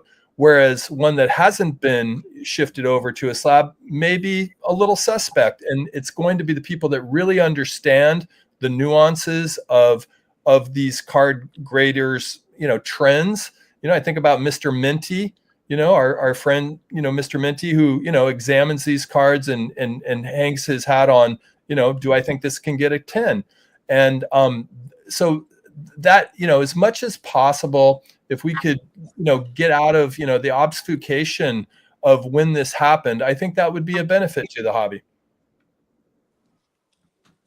Yeah, lots there. And the future is unknown, of course. And I don't know which way I lean as to how it's going to go. I want to bring up a Neo's comment here. He says values aren't going to be affected by any of this, in my opinion. And the unfortunate thing is he might be right. But this comment also, to me, it speaks to it almost what Neo is saying here Neo, I'm going to tell you how I'm interpreting that comment versus maybe what you mean. But what I'm reading here is that Neo doesn't respect the people in the hobby, not the people, but the way they collect, because they're just not going to work. They're not, all they care about is the number on the slab is what, maybe that's better. Neo, not that he doesn't respect them. He doesn't think that he doesn't respect the way they're collecting, because all they're doing is looking at the number on the slab. And that is the way that's especially in ultra modern and a lot of the younger collectors, who are really just fueling the flipper game, the repack game and all that. But collectors who really love cards for what they are, I mean, it's going to affect values for those people because they're just going to stop buying them. Demand comes down. It's simple supply and demand. And I do think that the demand for those cards is going to the extent that people are aware of this. But someone said it way earlier in the show. We are a very small subsection of the overall hobby here on this channel, on YouTube. Take any social media platform. Each of those in and of themselves is a very small, I think it was Dan that said this earlier, is a very small portion of the overall hobby. And is this issue going to become pervasive out there that everybody knows about it, such that this will have an impact on the prices? And that's why Neo might be right. I hope Neo is, I don't hope that, listen, I got a lot of value in PSA slabs. I hope my slabs don't come down in value, but I don't really care if they do. And I think they're going to. I kind of hope they do, because that would just show that the hobby is maturing and evolving and becoming smarter, and more people are, but is it enough? And that's the issue I have. Who wants to respond to that? Please, Alex. Yeah, I'll add to it. Let me just ask you guys a question. Okay, so we have a 86 Fleer Jordan PSA 9. We have two. One was graded, let me say 10 years ago, right? So it's got an older label. One was graded just last year. Are those worth the same amount? Let's just say I want $100,000 for that. First of all, are those worth the same amount? And which one are you going to choose if you have to pay $100K? Yeah, exactly. You're going to choose the newer one, right? 100. That's what everyone's doing right now. Before this news came out, that's what everybody was doing. But with the newly graded, the 8s and forward kind of thing. Even 6s were better than anything before that, perception wise. But were they really? No, there are exceptions to all this, guys. There are cards in first generation PSA slabs graded properly and maybe even undergraded. So you have to look at the card, I believe. But Alex, I think that speaks to why this will impact values, not across the board, because the board is big. Yeah, Dan, not what do you smaller think? stuff, not smaller stuff. You know, your Prism Joe Burrow rookies, or you're just Sure. modern stuff. But when you get into premium cards like the one I just mentioned, and these guys know what they're buying, they're definitely going to want the later version, the later PSA slab version, 100%. Yep, agree. Dan? Yeah, I think that makes sense. It's sort of what I said in my video today. Like, I'm not, as a collector, I'm not going to pay more or as much for something that was graded maybe a year ago, 2 years ago, 10 years ago, because the risk is there. And obviously every card has a different story. It could not just be the centering. That might be the reason why I got a 9 or whatever, but just doesn't make sense. Like, why take the risk? And then you factor in things like upcharges. And then the other point, actually, if you're buying, if you look at PSA's grading guarantee and you're somebody that's buying a PSA graded card already, from an insurance perspective, buying an older 10 might not mean you're going to get the guaranteed value back if they did in fact make a mistake. If that card gets regraded as a 9 for an error or something else, or it was fake, they're going to say, well, hang on a minute, it should have been a 10 in the first place. And they're going to say, well, our grading standards change, and that's why. So there's that element we need to think about as well, which is a bit scary. But I think, common sense says you're going to buy the more modern graded one. But I think the hobby has maybe shown a lot in the last couple of years that common sense doesn't seem to be very, very common. Yeah, I agree. Joe, before Joe, a couple of really funny comments about Joe. Mookie Chilson, first of all, Joe is shining so brightly tonight. I love everything he's saying. I do too. I love everything Joe says. Mike Petty says, Joe is silent but deadly. Right on. There is a reason Jeremy is getting the likes. It's Joe, a.k.a. Hucklebuck. I'm very fortunate to count Joe among my closest friends. Bob Boozle says, Joe is actually controlling everything Jeremy is saying. Joe is telepathic. I'll take that as a compliment. If I'm saying what Joe is thinking, that means I'm on the right track for sure. Joe, over to you now to respond to what you've just heard. I want to come at it from the other side too. We have been seeing the change that PSA has been implementing. We have noticed the standards changing. It's been all over. So do we disagree with that?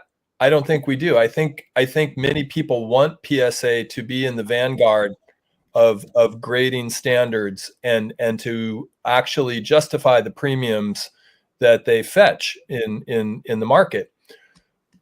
And if you get to that place as someone who thinks about marketing, communications, how would you implement that? You have choices as an organization, and your choices are, how do we message this, or do we not message it at all? And I don't know if the story is written yet. I'm assuming PSA is listening, to hobbyists, and maybe Neo's right. Maybe this will blow over, and PSA will have made the right call by not calling attention to their own adjustment.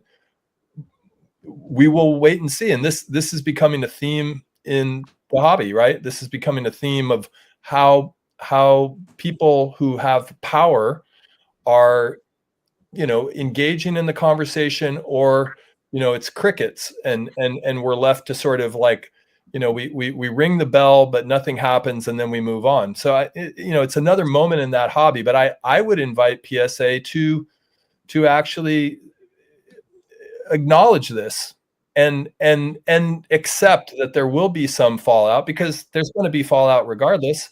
And let us know as much as they can about what has happened with their metrics, with their rubric, with their standards, with their messaging, because that's important to us as collectors. Dan, Alex, anything to add to that before we go to some comments? Real quick, I just hope.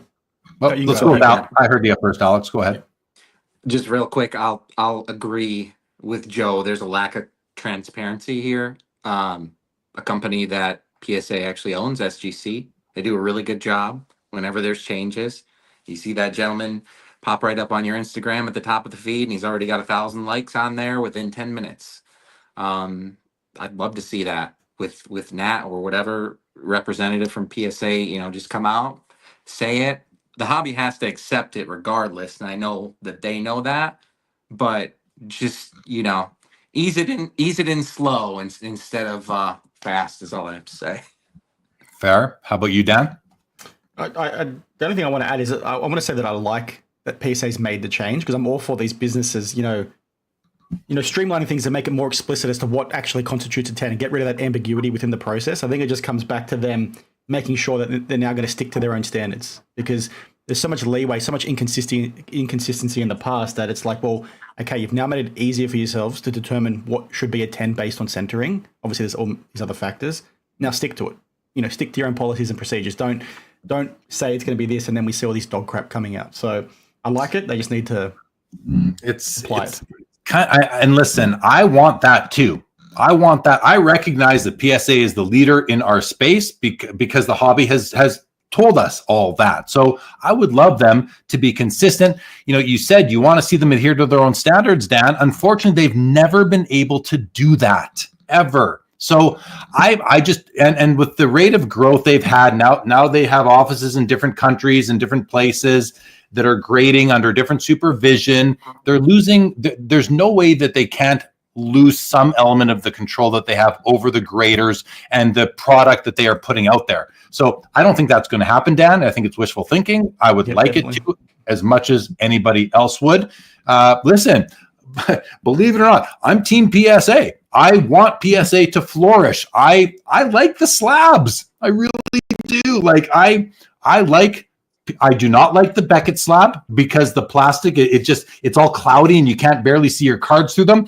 And then when it comes to SGC, probably the company I have the most respect for, I just don't like the slab. I am one of these people who does not like the tux, the black inlay, and the size of the slab just doesn't stack with anything else in my collection. So I just don't like that. If SGC had PSA slab, count me in.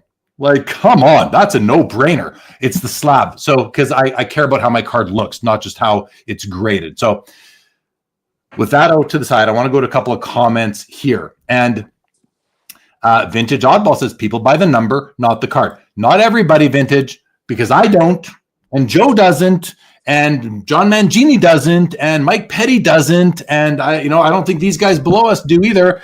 So not everybody, but most do. We recognize that. Thorson says, how can they decide what's 55-45 on a card without borders? By the way, there's other things on a card that don't have borders that they use to do that, Thorson, like where the name bar is for the player's name, where the company logo is. They have ways around that. Justin Boat says, I agree with Alex. We've already been doing this. I forget what that was about. Neo says, it's clear a majority buy the holder label, not the card. If that was not the case, PSA 10, SGC 10, blah, blah, blah, would all sell for the same. Of course, there are edge. Yeah, 100% agree with that comment, Neo, 100%. I just want to go. Auburn here says card over label when buying, label over card. Yeah, no doubt about that. Auburn. Mike Petty, how many kangaroos make a horse? Stoned Collector.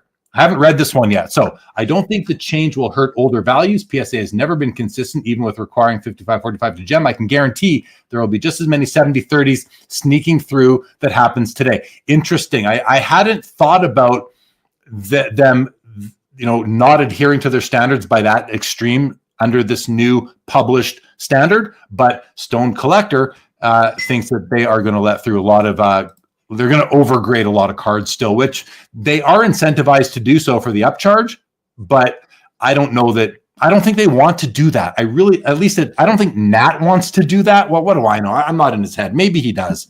I don't know. Well, I hope not. If we could even just hear if they are using AI for centering, do we know that? Yeah, some people have said that they do. They're using Genamint. I don't know if Genamint is AI or just a software application that measures centering or can measure these things. I don't know. We don't know that. Nat was invited on this show tonight and he just politely declined. Said, nah, sorry, that's fine. But, he was on recently with Neo. Maybe he'll go on to Neo's show and we'll be able to hear from him on Neo's show. That would be great. I would love to hear him address all of these concerns and turn me around on this. I'm open to a logical explanation, a plan, a course of action that can bring me back to center and not have me so upset or not just concerned for the hobby and all of our collections out there that are, because not all cards in our collections are overgraded, but I think we all have some that are. right? Just like we all have patches in our collection that are swapped out, and we all have trim card for sure. We have trim cards in our PSA slabs. That goes without saying, but lots there. Okay. Joe, I'm gonna again just because I'm kind of at a stop in my head right now.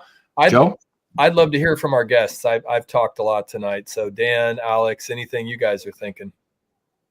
Yeah, I'll just say, I get we want to hear from him. I think we're all on the same page. We would love to hear from Nat. I would just be afraid, as let's say I'm Nat, that I say too much. You don't want to say too much about the standards. There's got to be some proprietary things kept secret, right? And if you say too much, I feel like, there are people out there that are going to be like, oh, okay, start taking notes. So this is how the card should look. And then you get your alterers that really start to brainstorm ideas. And I think, you could shoot yourself in the foot by saying too much. So even just a generalized statement, Nat, come on Jeremy's show. You can go on Neo's show. We would love to hear from you. And Alex, you're saying that as someone who's done a lot of work in the realm of inauthentic cards, right?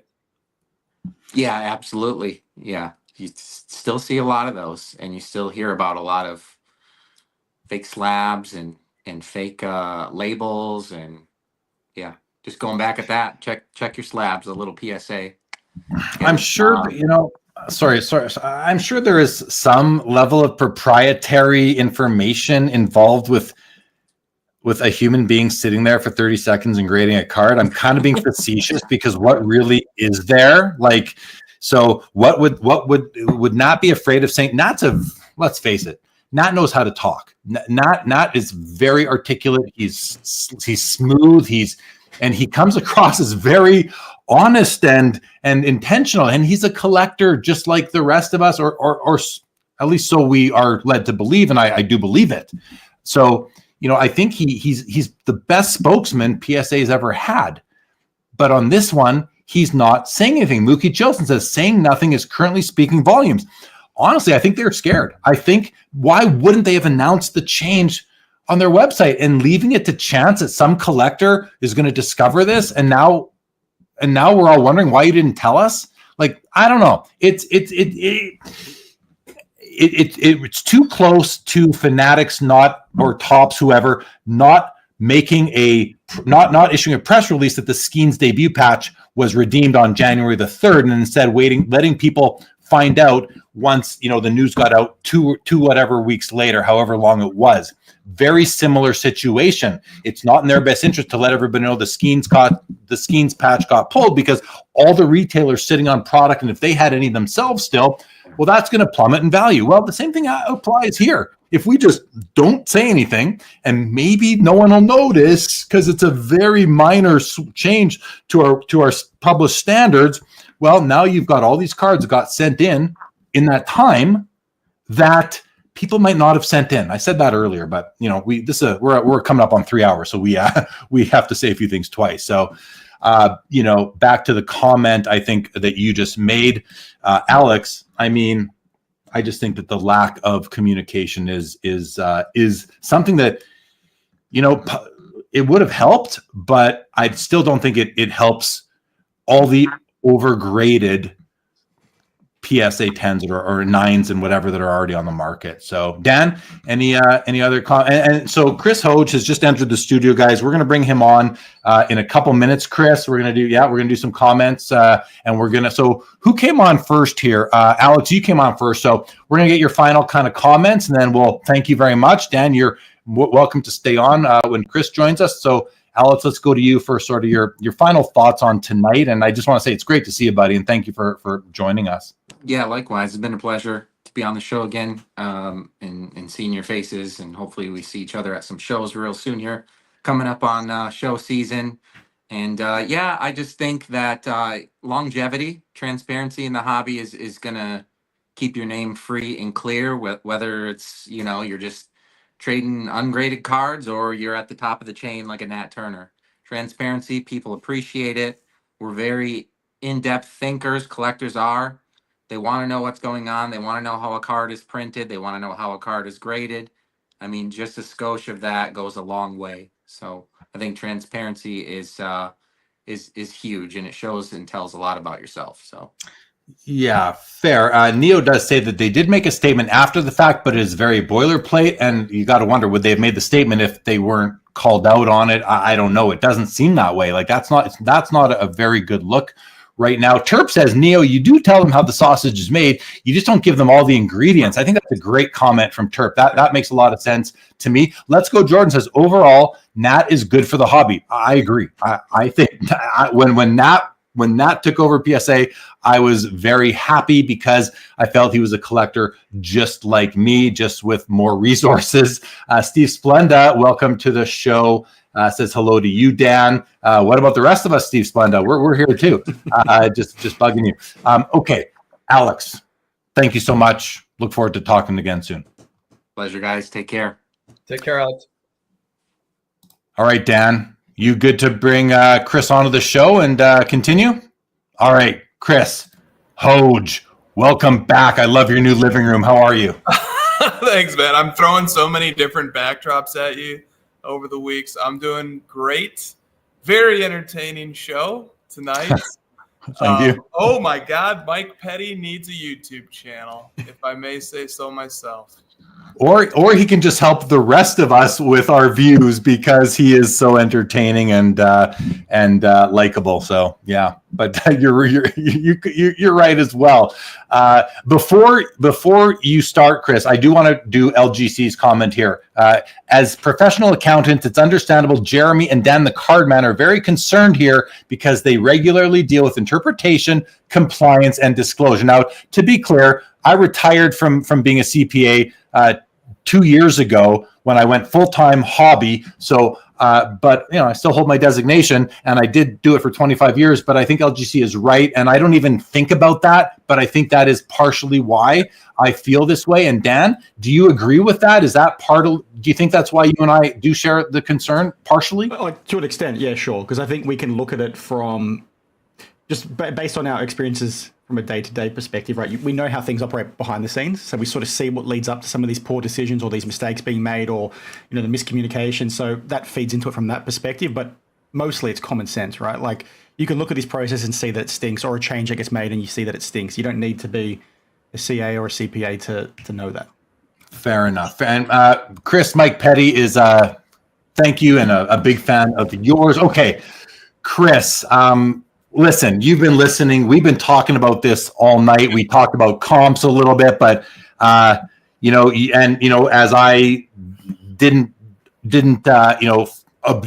I feel like everybody knows that I had a relationship with. I have a relationship with Tag. You through Card Ladder are commonly owned by collectors, which all that said, and I said to Chris, I said, listen, we're going to be talking about this, and I understand that you are part of that family, or at least your company is. So when you come on, let's just change the topic. That said, you've been listening. I do want to give you the opportunity to say anything you'd like to, and then I'd like you to introduce, because Chris is our closer here, guys, on Saturday night on Sports Cards Lives, on Days of Our Lives, on Sports Cards Live here on Saturday night. So I do like when he brings a topic, because they're always so insightful and thoughtful and interesting. So Chris, the mic is yours. Thank you. Yeah. So I obviously need to give a big disclaimer. I have to weigh in on this topic. Okay. It's so interesting. And I have maybe a little something to add. But I have to give a big disclaimer, which is exactly as Jeremy said. I work for and hold in a pretty big position at Card Ladder. Card Ladder is owned by Collectors, which is the parent company of PSA that makes Card Ladder and PSA sister companies. Card Ladder and SGC are sister companies. Anything I say, as much as I might try to be objective and give a fair opinion, it's going to inevitably be tainted by some level of bias. So I appreciate and understand completely if people discount my opinion whole cloth or take it just for what it's worth. Anyway, here's what I have to say about the topic.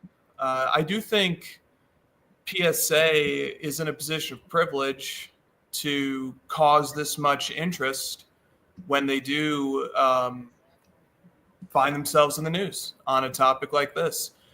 And I think that some of the feedback that's been given tonight is extraordinary. And the way I relate to it is like this. I'm the CEO of Card Ladder, and anytime that there's a chorus of feedback about something that is upsetting one collector in the community or is upsetting dozens or hundreds of collectors in the community, the very first thing I can and should do is just listen to it and take it into consideration, diagnose where I might have made a mistake, which Lord knows we have made some, and learn from it and find a way to improve. And if possible, find a way to make it right. And so no need for a hasty action here. I think that there's been a gold mine of feedback that's been provided based on what took place on this show tonight. I think the passion that's been inflamed and a lot of the guests who have spoken on this is testament to how important this is to people and how much it means to them. And it's you know, it's an opportunity. That's how I look at these type of situations. Granted, with Card Ladder, it happens on a much smaller scale. We are not even a drop in the bucket compared to PSA, but these are opportunities to forge a stronger connection to the collector. That's how I would look at this if I were trying to take the value from it.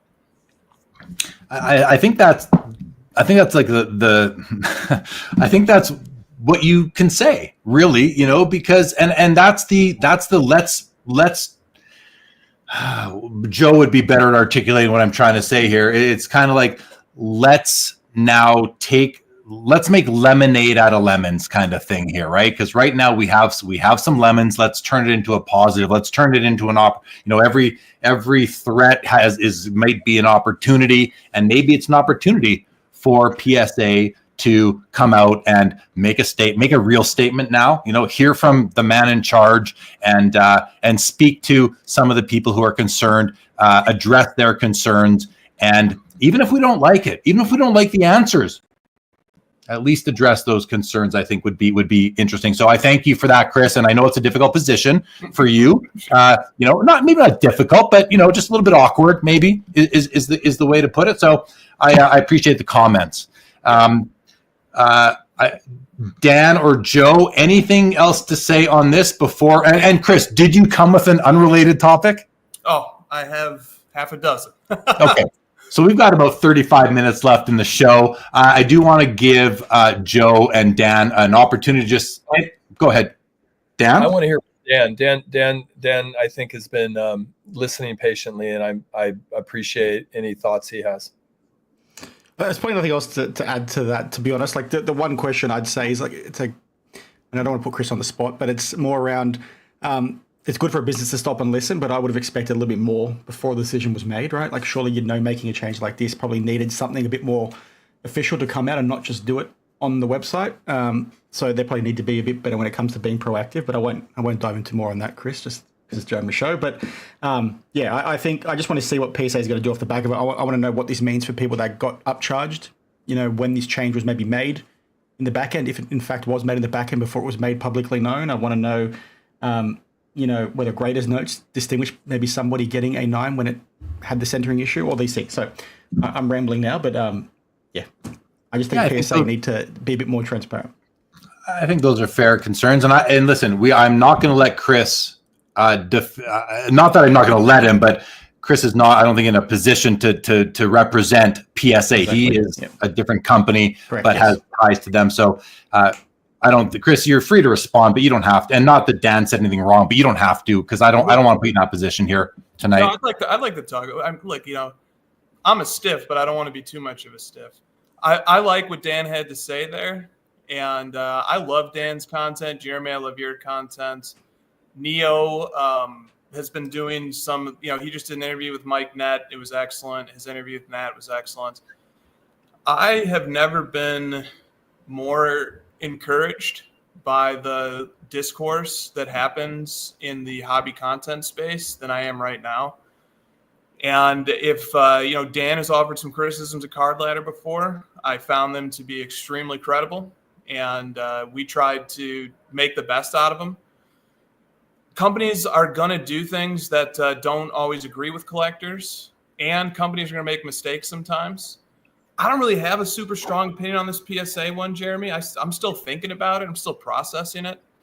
I do know that Ben Burrows had tweeted a clarification that had come from PSA a few hours ago tonight that might be useful as this story unfolds. And I think that there's going to be more developments to this story.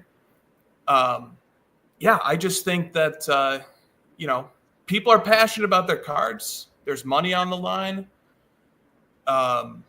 PSA is the leader in the space, and these are opportunities to learn and to do better in the future. Well said. Let's go to some comments now, guys. Let's go to a few comments here. PC with DPZ says, why are we creating a story when there isn't one? You're not paying attention, DPZ, if that's your honest thoughts. Stone Collector says, is this 4 hours every Saturday or is today? We go about 3 to 3.5 hours every Saturday now, Stone Collector. We started that here on Sports Cards Live back in November. New format. We bring on about 5 or 6 guests and we cycle through them. And Chris is our closer. He bats cleanup, and we have often repeat guests. DPZ says, if you are careful and look closely at centering on PSA 10s, you should be fine. Yeah, that's right. But it doesn't help the tens of millions of cards that have already been graded, DPZ. That's the story that you're just not cluing into for some reason. I know you're smarter than that. Also says, do your due diligence and trust your instinct. Kat could not agree with that more, DPZ, with that comment right there. Okay, Chris. Let's and thank you everybody else for all of your comments. AAH, you're making me laugh with some of your nominations for things out there. That's good stuff right there. I want to. Foul Ball says grading is a scam. I want to just say it again. Scam is and Foul Ball. I respect you. We've known each other a long time. I just don't think scam is the right word. I think sham is more appropriate, whether you think it is or isn't. Scam, again, I think if you just kind of look it up, you will kind of know what I mean there. Okay. Okay. Chris, I don't like. Okay. First of all, in the chat, Mike Petty, DPZ, guys, you don't have to agree, but let's just. No, I'm not even going to tell you what to do. I don't even care about that. Just try to get along in my chat, guys, please. That I do care about that. No, I don't even care. Do what you're going to do. Chris, I'm just like, this has been a lot of fun for me, but because I'm passionate about it. Next topic, guys. I'm gonna stop looking at the comments for a little bit. I think I need to do that for myself and for everybody on the screen and the show. So I'm gonna go just have a quick peek right now. At the bottom, Michael Stone, grading is an opinion now hopefully by people that know more than you and me. Fair enough. Okay, Chris, new topic, please bring it. All right. This will be an abrupt change in topic, but it's something that I found myself thinking about quite recently. So to give a little preamble, one of my favorite players recently switched teams. No. In fact, that news broke while we were on your show last week. And still, though, we comported ourselves and were able to get through. That player being Luka Doncic. And some know that I actually moved to Dallas for a few years to follow his career. That's how big of a fan I was of him, and pretty big collector of him, too. And once he switched teams to the Lakers, it reinvigorated my excitement for collecting him. And as a consequence of that, I wanted to show off some of my cards of his that I had acquired, but many of them were acquired 5 or 6 years ago. And it led me to a little bit of an inner conflict because on the one hand, I really don't like reposting cards. I think once you share a card once, you have your mail day, you have your acquisition day, you show it off on social media, and then it's done. And we compartmentalize and we move on to the next step in our collecting journey. But on the other hand, I like celebrating long-term collecting. I like celebrating the fact that I've owned, multiple cards of Luka for over half a decade. It's a point of pride. It's something that I believe in. I think it's important in the hobby that we don't only celebrate just the quick, dopamine hit of just getting a new card in and everybody says, oh, this is great. And then it's sold and it's out the door and everybody forgets about it. But instead, I want to celebrate owning a card for a period of time too, long-term collecting. So I made the decision today to repost a card, one of my favorite cards of Luka that I had first posted 6 years ago. And then I posted it again today. And I put in the caption to my post that I normally don't like to do this. I don't normally want to do this, but in this instance, I do. I'm invigorated. It's been 5 or 6 years. I want to celebrate long-term collecting. My question is this: how appropriate is it to repost cards in our collection after we've already had the mail day, posted it, celebrated it, and moved on? Is it appropriate to do it once every 5 years, once every 2 years, once every 6 months? Never. And no matter which way you come from that point of view, why?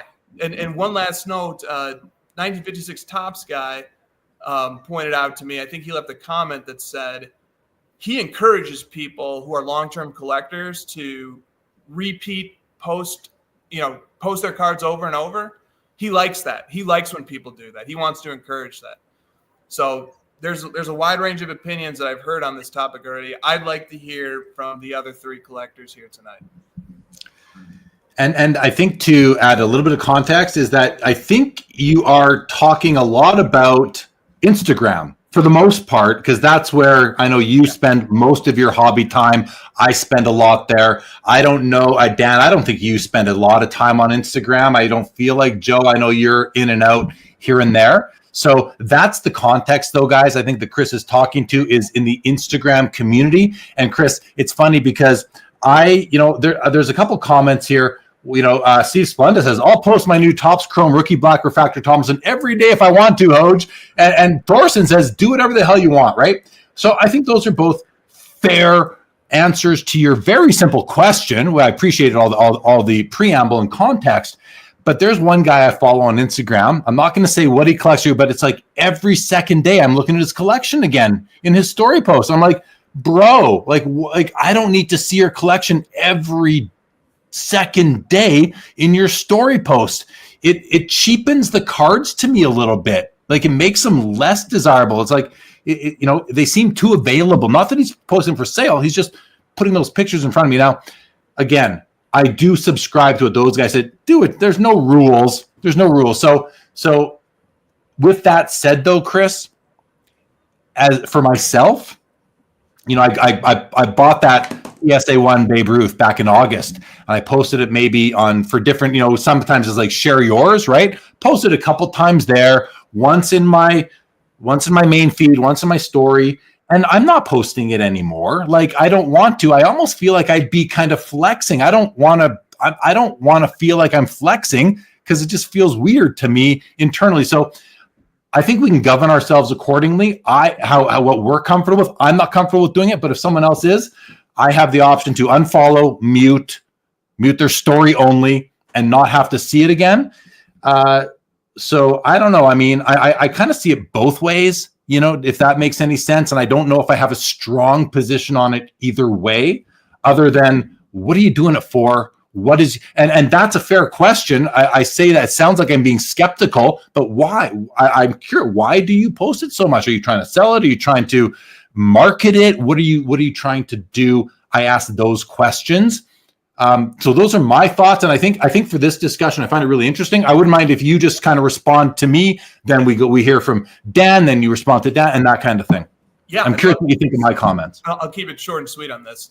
And I'm very grateful that you pointed out Instagram, because different social media platforms have totally different methods of delivering content. And Instagram is a type where I can go to your profile and quickly scroll and see everything you've posted.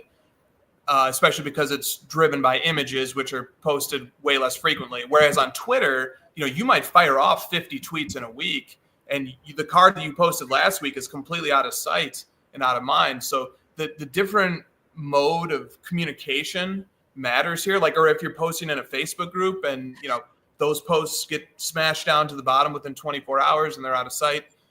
So the medium matters quite a bit. But I do think, Jeremy, in response to you, that you're right to sort of home in on motive. So I think it becomes irritating when the motive is, I'm trying to sell this card and I'm just going to keep on spamming it until it gets sold. Not that there's anything wrong with selling cards. I've purchased plenty of cards through social media. I'm grateful when people do sell them on social media. But when it verges on spamming, or when it verges on excessive self-flattery, then I think motive was the right thing to home in on. So those are just my reactions. Dan, do you have thoughts on this topic? I think you summed it up well, Jeremy. I probably would have said the same thing around motive, or like what's the reason behind it, and what maybe is that person's position in terms of influence in the industry. We see it a lot with certain influencers and card creators or content creators that will push something right for a purpose, and then you find out that they're selling the card a month later or a week later. It's like, okay, well, was that the reason why you were doing it? And maybe some of your hesitancy there comes, Chris, because you are, you have card ladder, you're quite prominent, so maybe that's why you're a bit hesitant to do it. But like the whole Luka thing, right? You're showing off a card because a big news event happened. It's probably the craziest trade you'll ever see in the NBA. So anyone pushing back saying, why'd you go ahead and do that, doesn't make sense, because you're doing it for a very specific reason, not to go ahead and flex. And flexing's fine too, but the situation matters, the insights matter. Any response there, Chris? Yeah, I like that. I think Dan raised a point that honestly I was not thinking about, which is we all have, besides being collectors, a lot of us have another hat that we wear in the industry too, and it matters also. And so, yeah, depending upon which hat I'm wearing when I'm doing content or appearing, it matters, and it probably does make me feel a little bit icky on some level if I'm reposting a card of my favorite player, and it can be interpreted as like I'm trying to cause people to, buy this card from me or something. And that's just not what I'm trying to do. I'm just trying to show off a card and be proud of it and have fun collecting and share it with people. So I'll think about that. I'll take that back to the lab and think about that. Joe, you heard the question. I'm sure you could hear us speaking when you were away from your chair there. What are your thoughts on Chris's topic and question? So I come at it from a literary background. You get that in once every week, and I love it. In literature, in literary studies, there are different schools of criticism, and one school was called the New Critics, and the New Critics believed that everything should be considered within context, and so when the context changes, then there's a new perspective that emerges, and so in the context of literature, when Faulkner started going to different stream of conscious narratives, or Toni Morrison came into the scene, there's new voices, and so we need to consider things differently.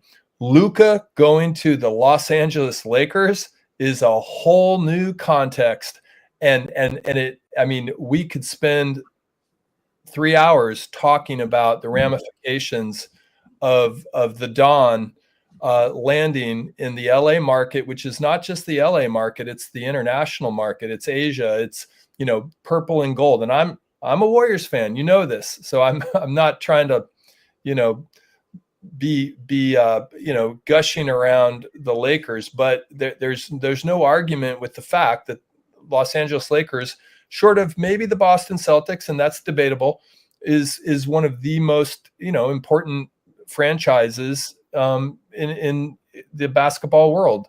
So that would give me, if I were a collector in Chris's position, and I do have nothing like Chris, but I've got my Luka holdings, and I appreciate him as a basketball player and as an incredible talent. I would feel like reposting that in the current context would be different than posting it when I first received it and he was just a member of the Dallas Mavericks. And sorry, Dallas Mavericks fans, but Luka donning the purple and gold has a whole new significance, and thus a Luka Prism Gold 8 of 10, by the way, which happens to have that connection with Kobe, is a significant story to me, and has significance out there in the world, because we are now seeing that card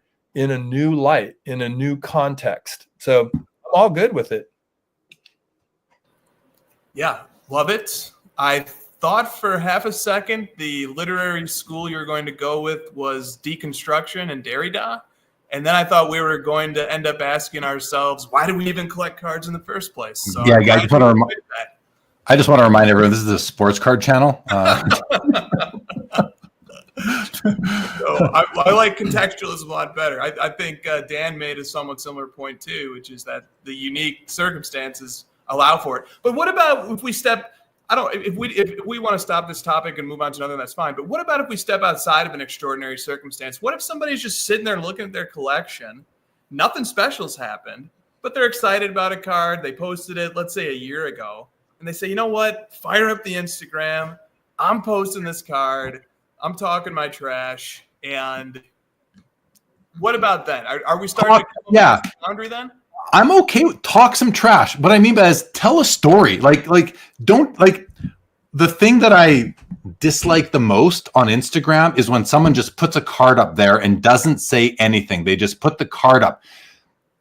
Give me something to read. Like I want to understand, because otherwise, Foul Ball here says posting is only a flex. Well, I don't know that I completely agree with that comment. I think I know where he's coming from.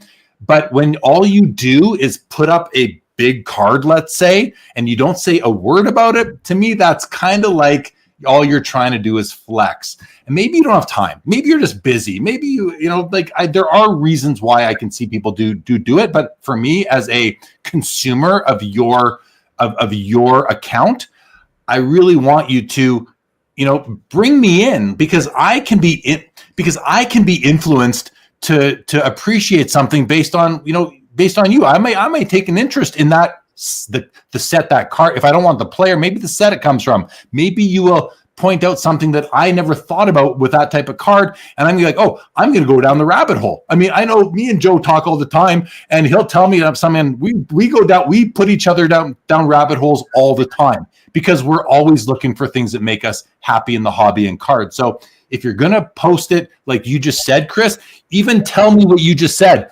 Guys, I'm just sitting here on a Thursday night, family's asleep, and I'm in with my cards here, and this one caught my eye today. I'm really appreciating this card today. That's enough for me. Give me a reason why you're posting it. Don't just put out a picture of it.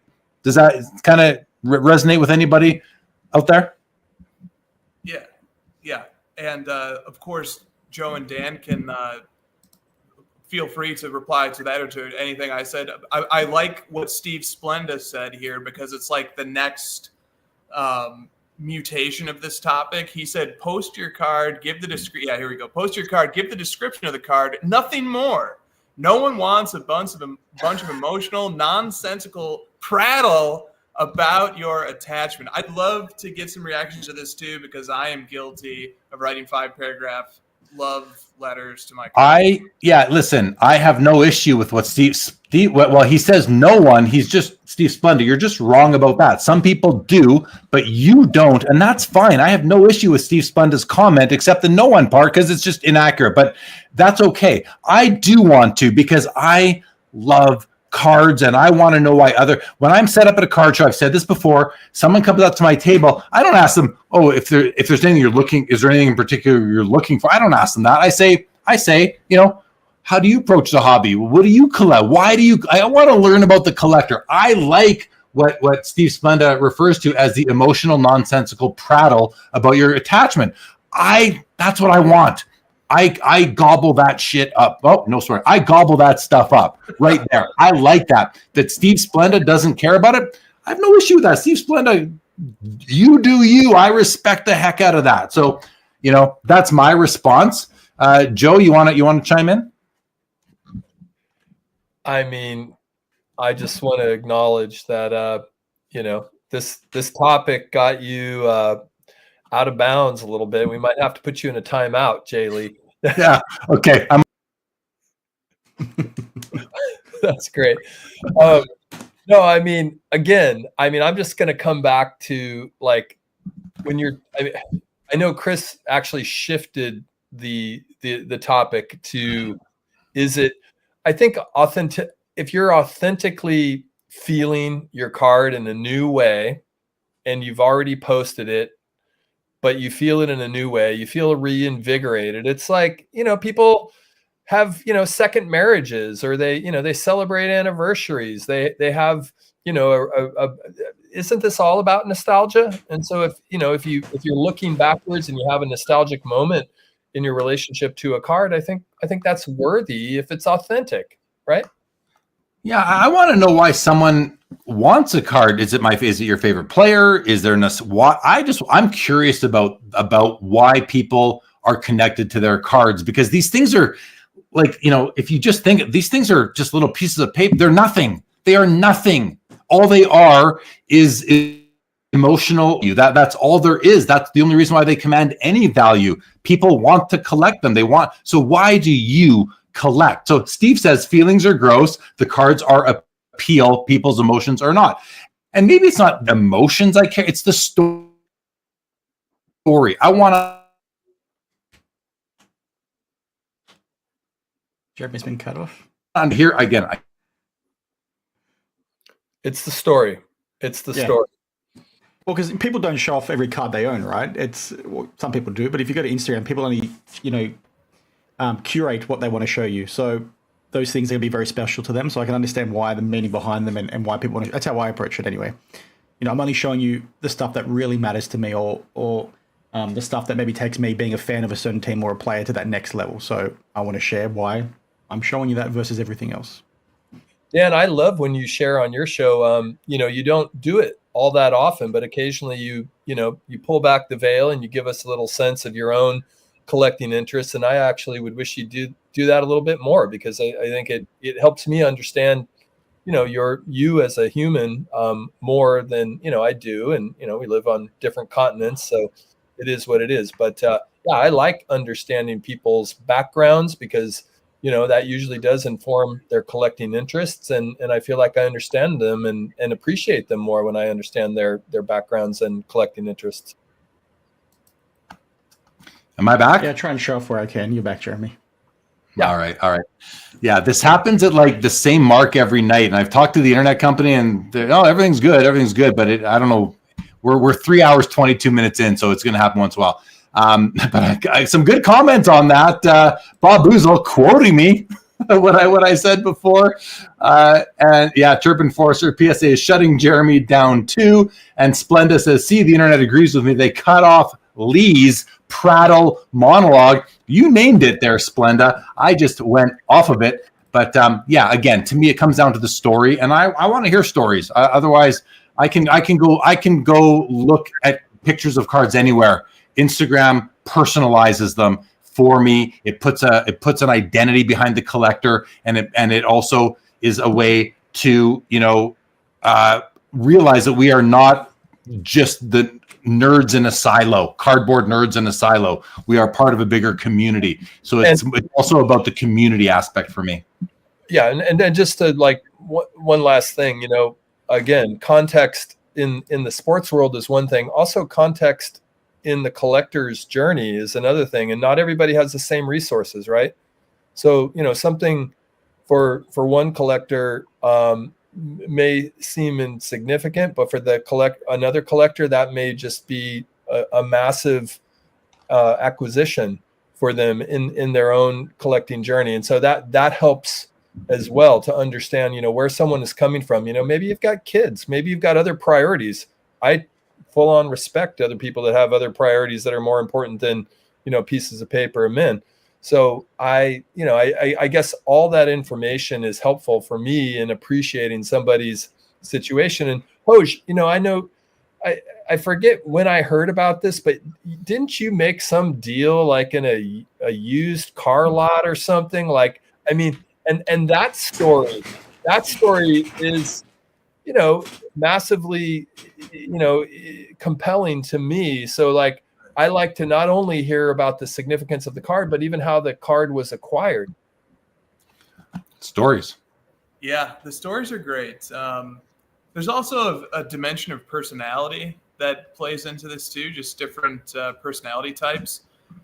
I was almost going to make the observation that I kind of use lengthy captions on Instagram as a proxy for passion that a collector has, but that's not 100% fair, because not everybody is extroverted. Not everybody will gush about their cards verbally.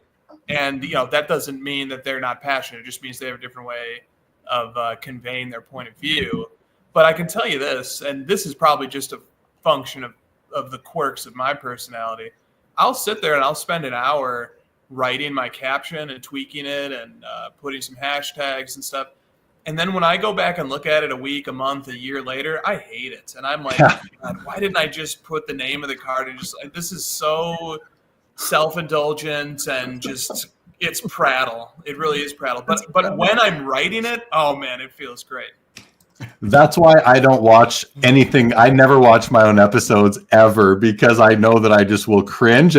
But Chris, I laughed because I have the same experience. I go back and look at some of my old posts and what I wrote. I'm like, what a loser, I know. And then I'm like, should I delete all this and start over? Yeah. Like, this could be so much better. But I leave it. I've learned over life to just leave it.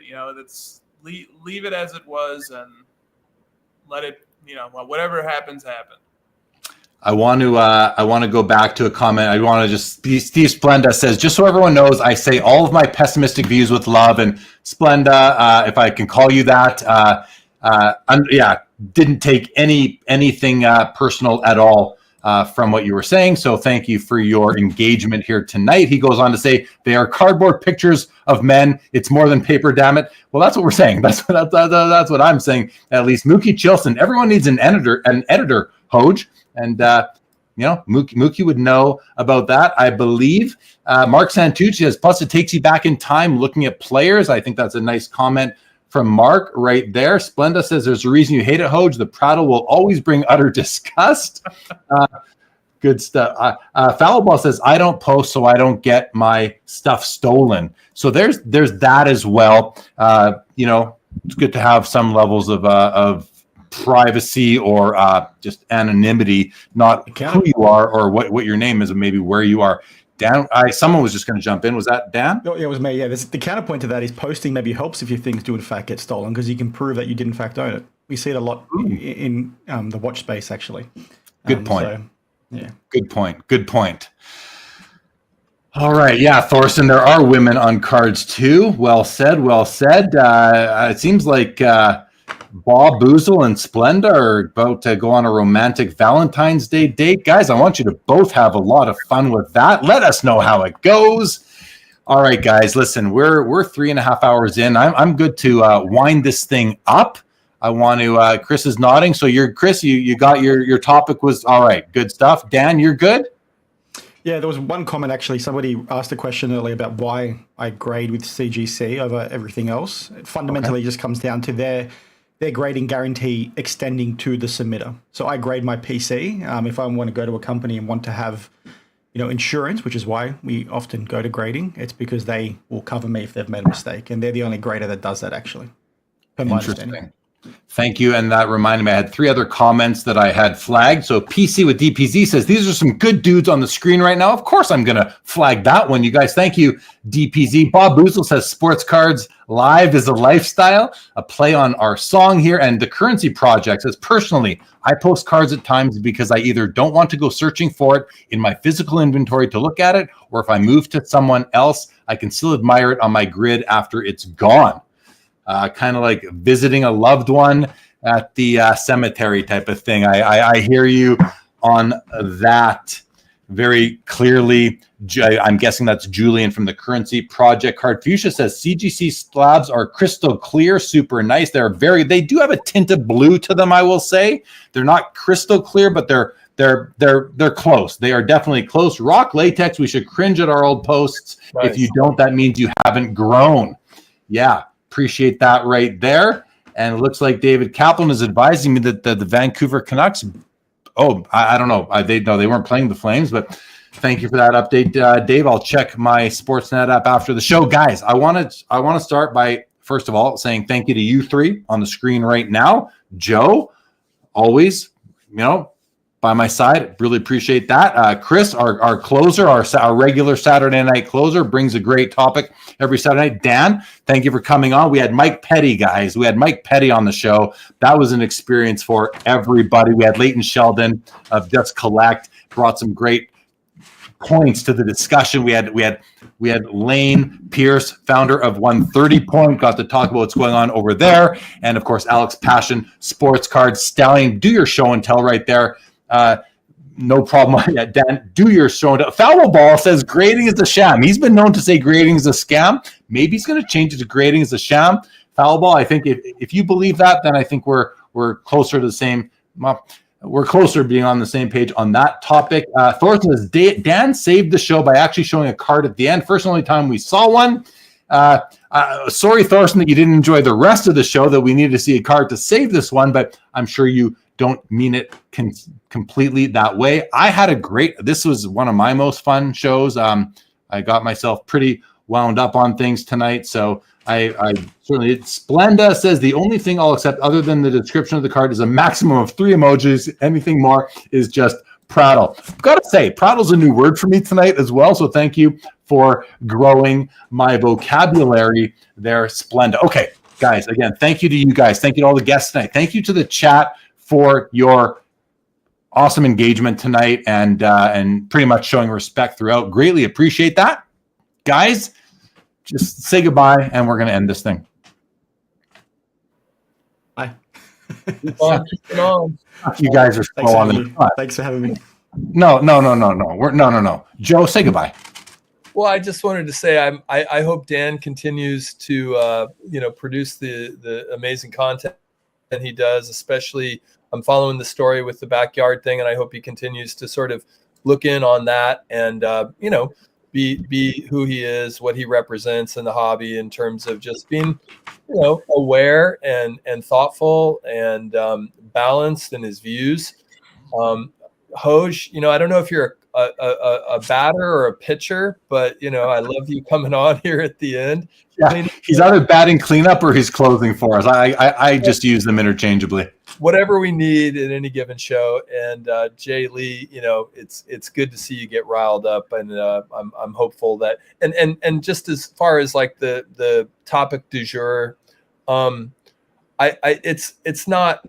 I'm not coming at PSA like, it's like, this is an opportunity and it is the hobby and we are evolving. And I think it's just thoughtful dialogue like this that, keeps all of us proximate to what we're doing in our own collective journey. Thank you for those kind words across the board. Joe, Chris, give you an opportunity to say a few words, so you don't just have to say goodbye.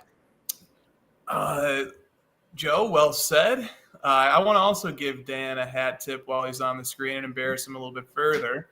His research on the leaked or backdoored, we're not quite sure the origin of the one-of-ones that have duplicates in the marketplace. That actually came in handy for me when I was looking at buying a card. And it was pretty much directly attributable to his research that I ended up finding out and learning a little bit more about a card that impacted me and my collecting.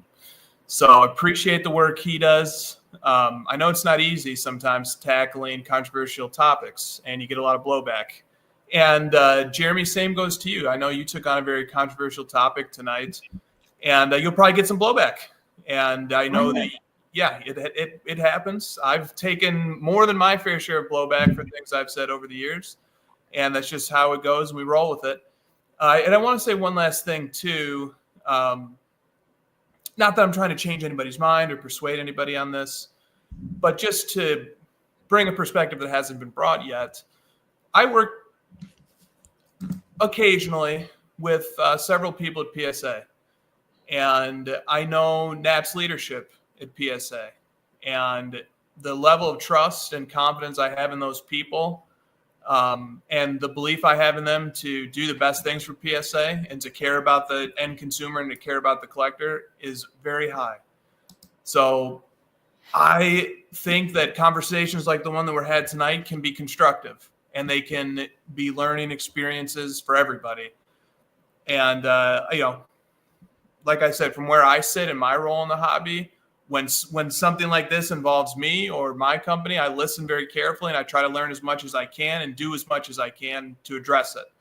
And I have the utmost confidence that the colleagues that I have worked with over at PSA, they're going to do exactly that. Appreciate those comments. That gives me hope. So thank you, Chris.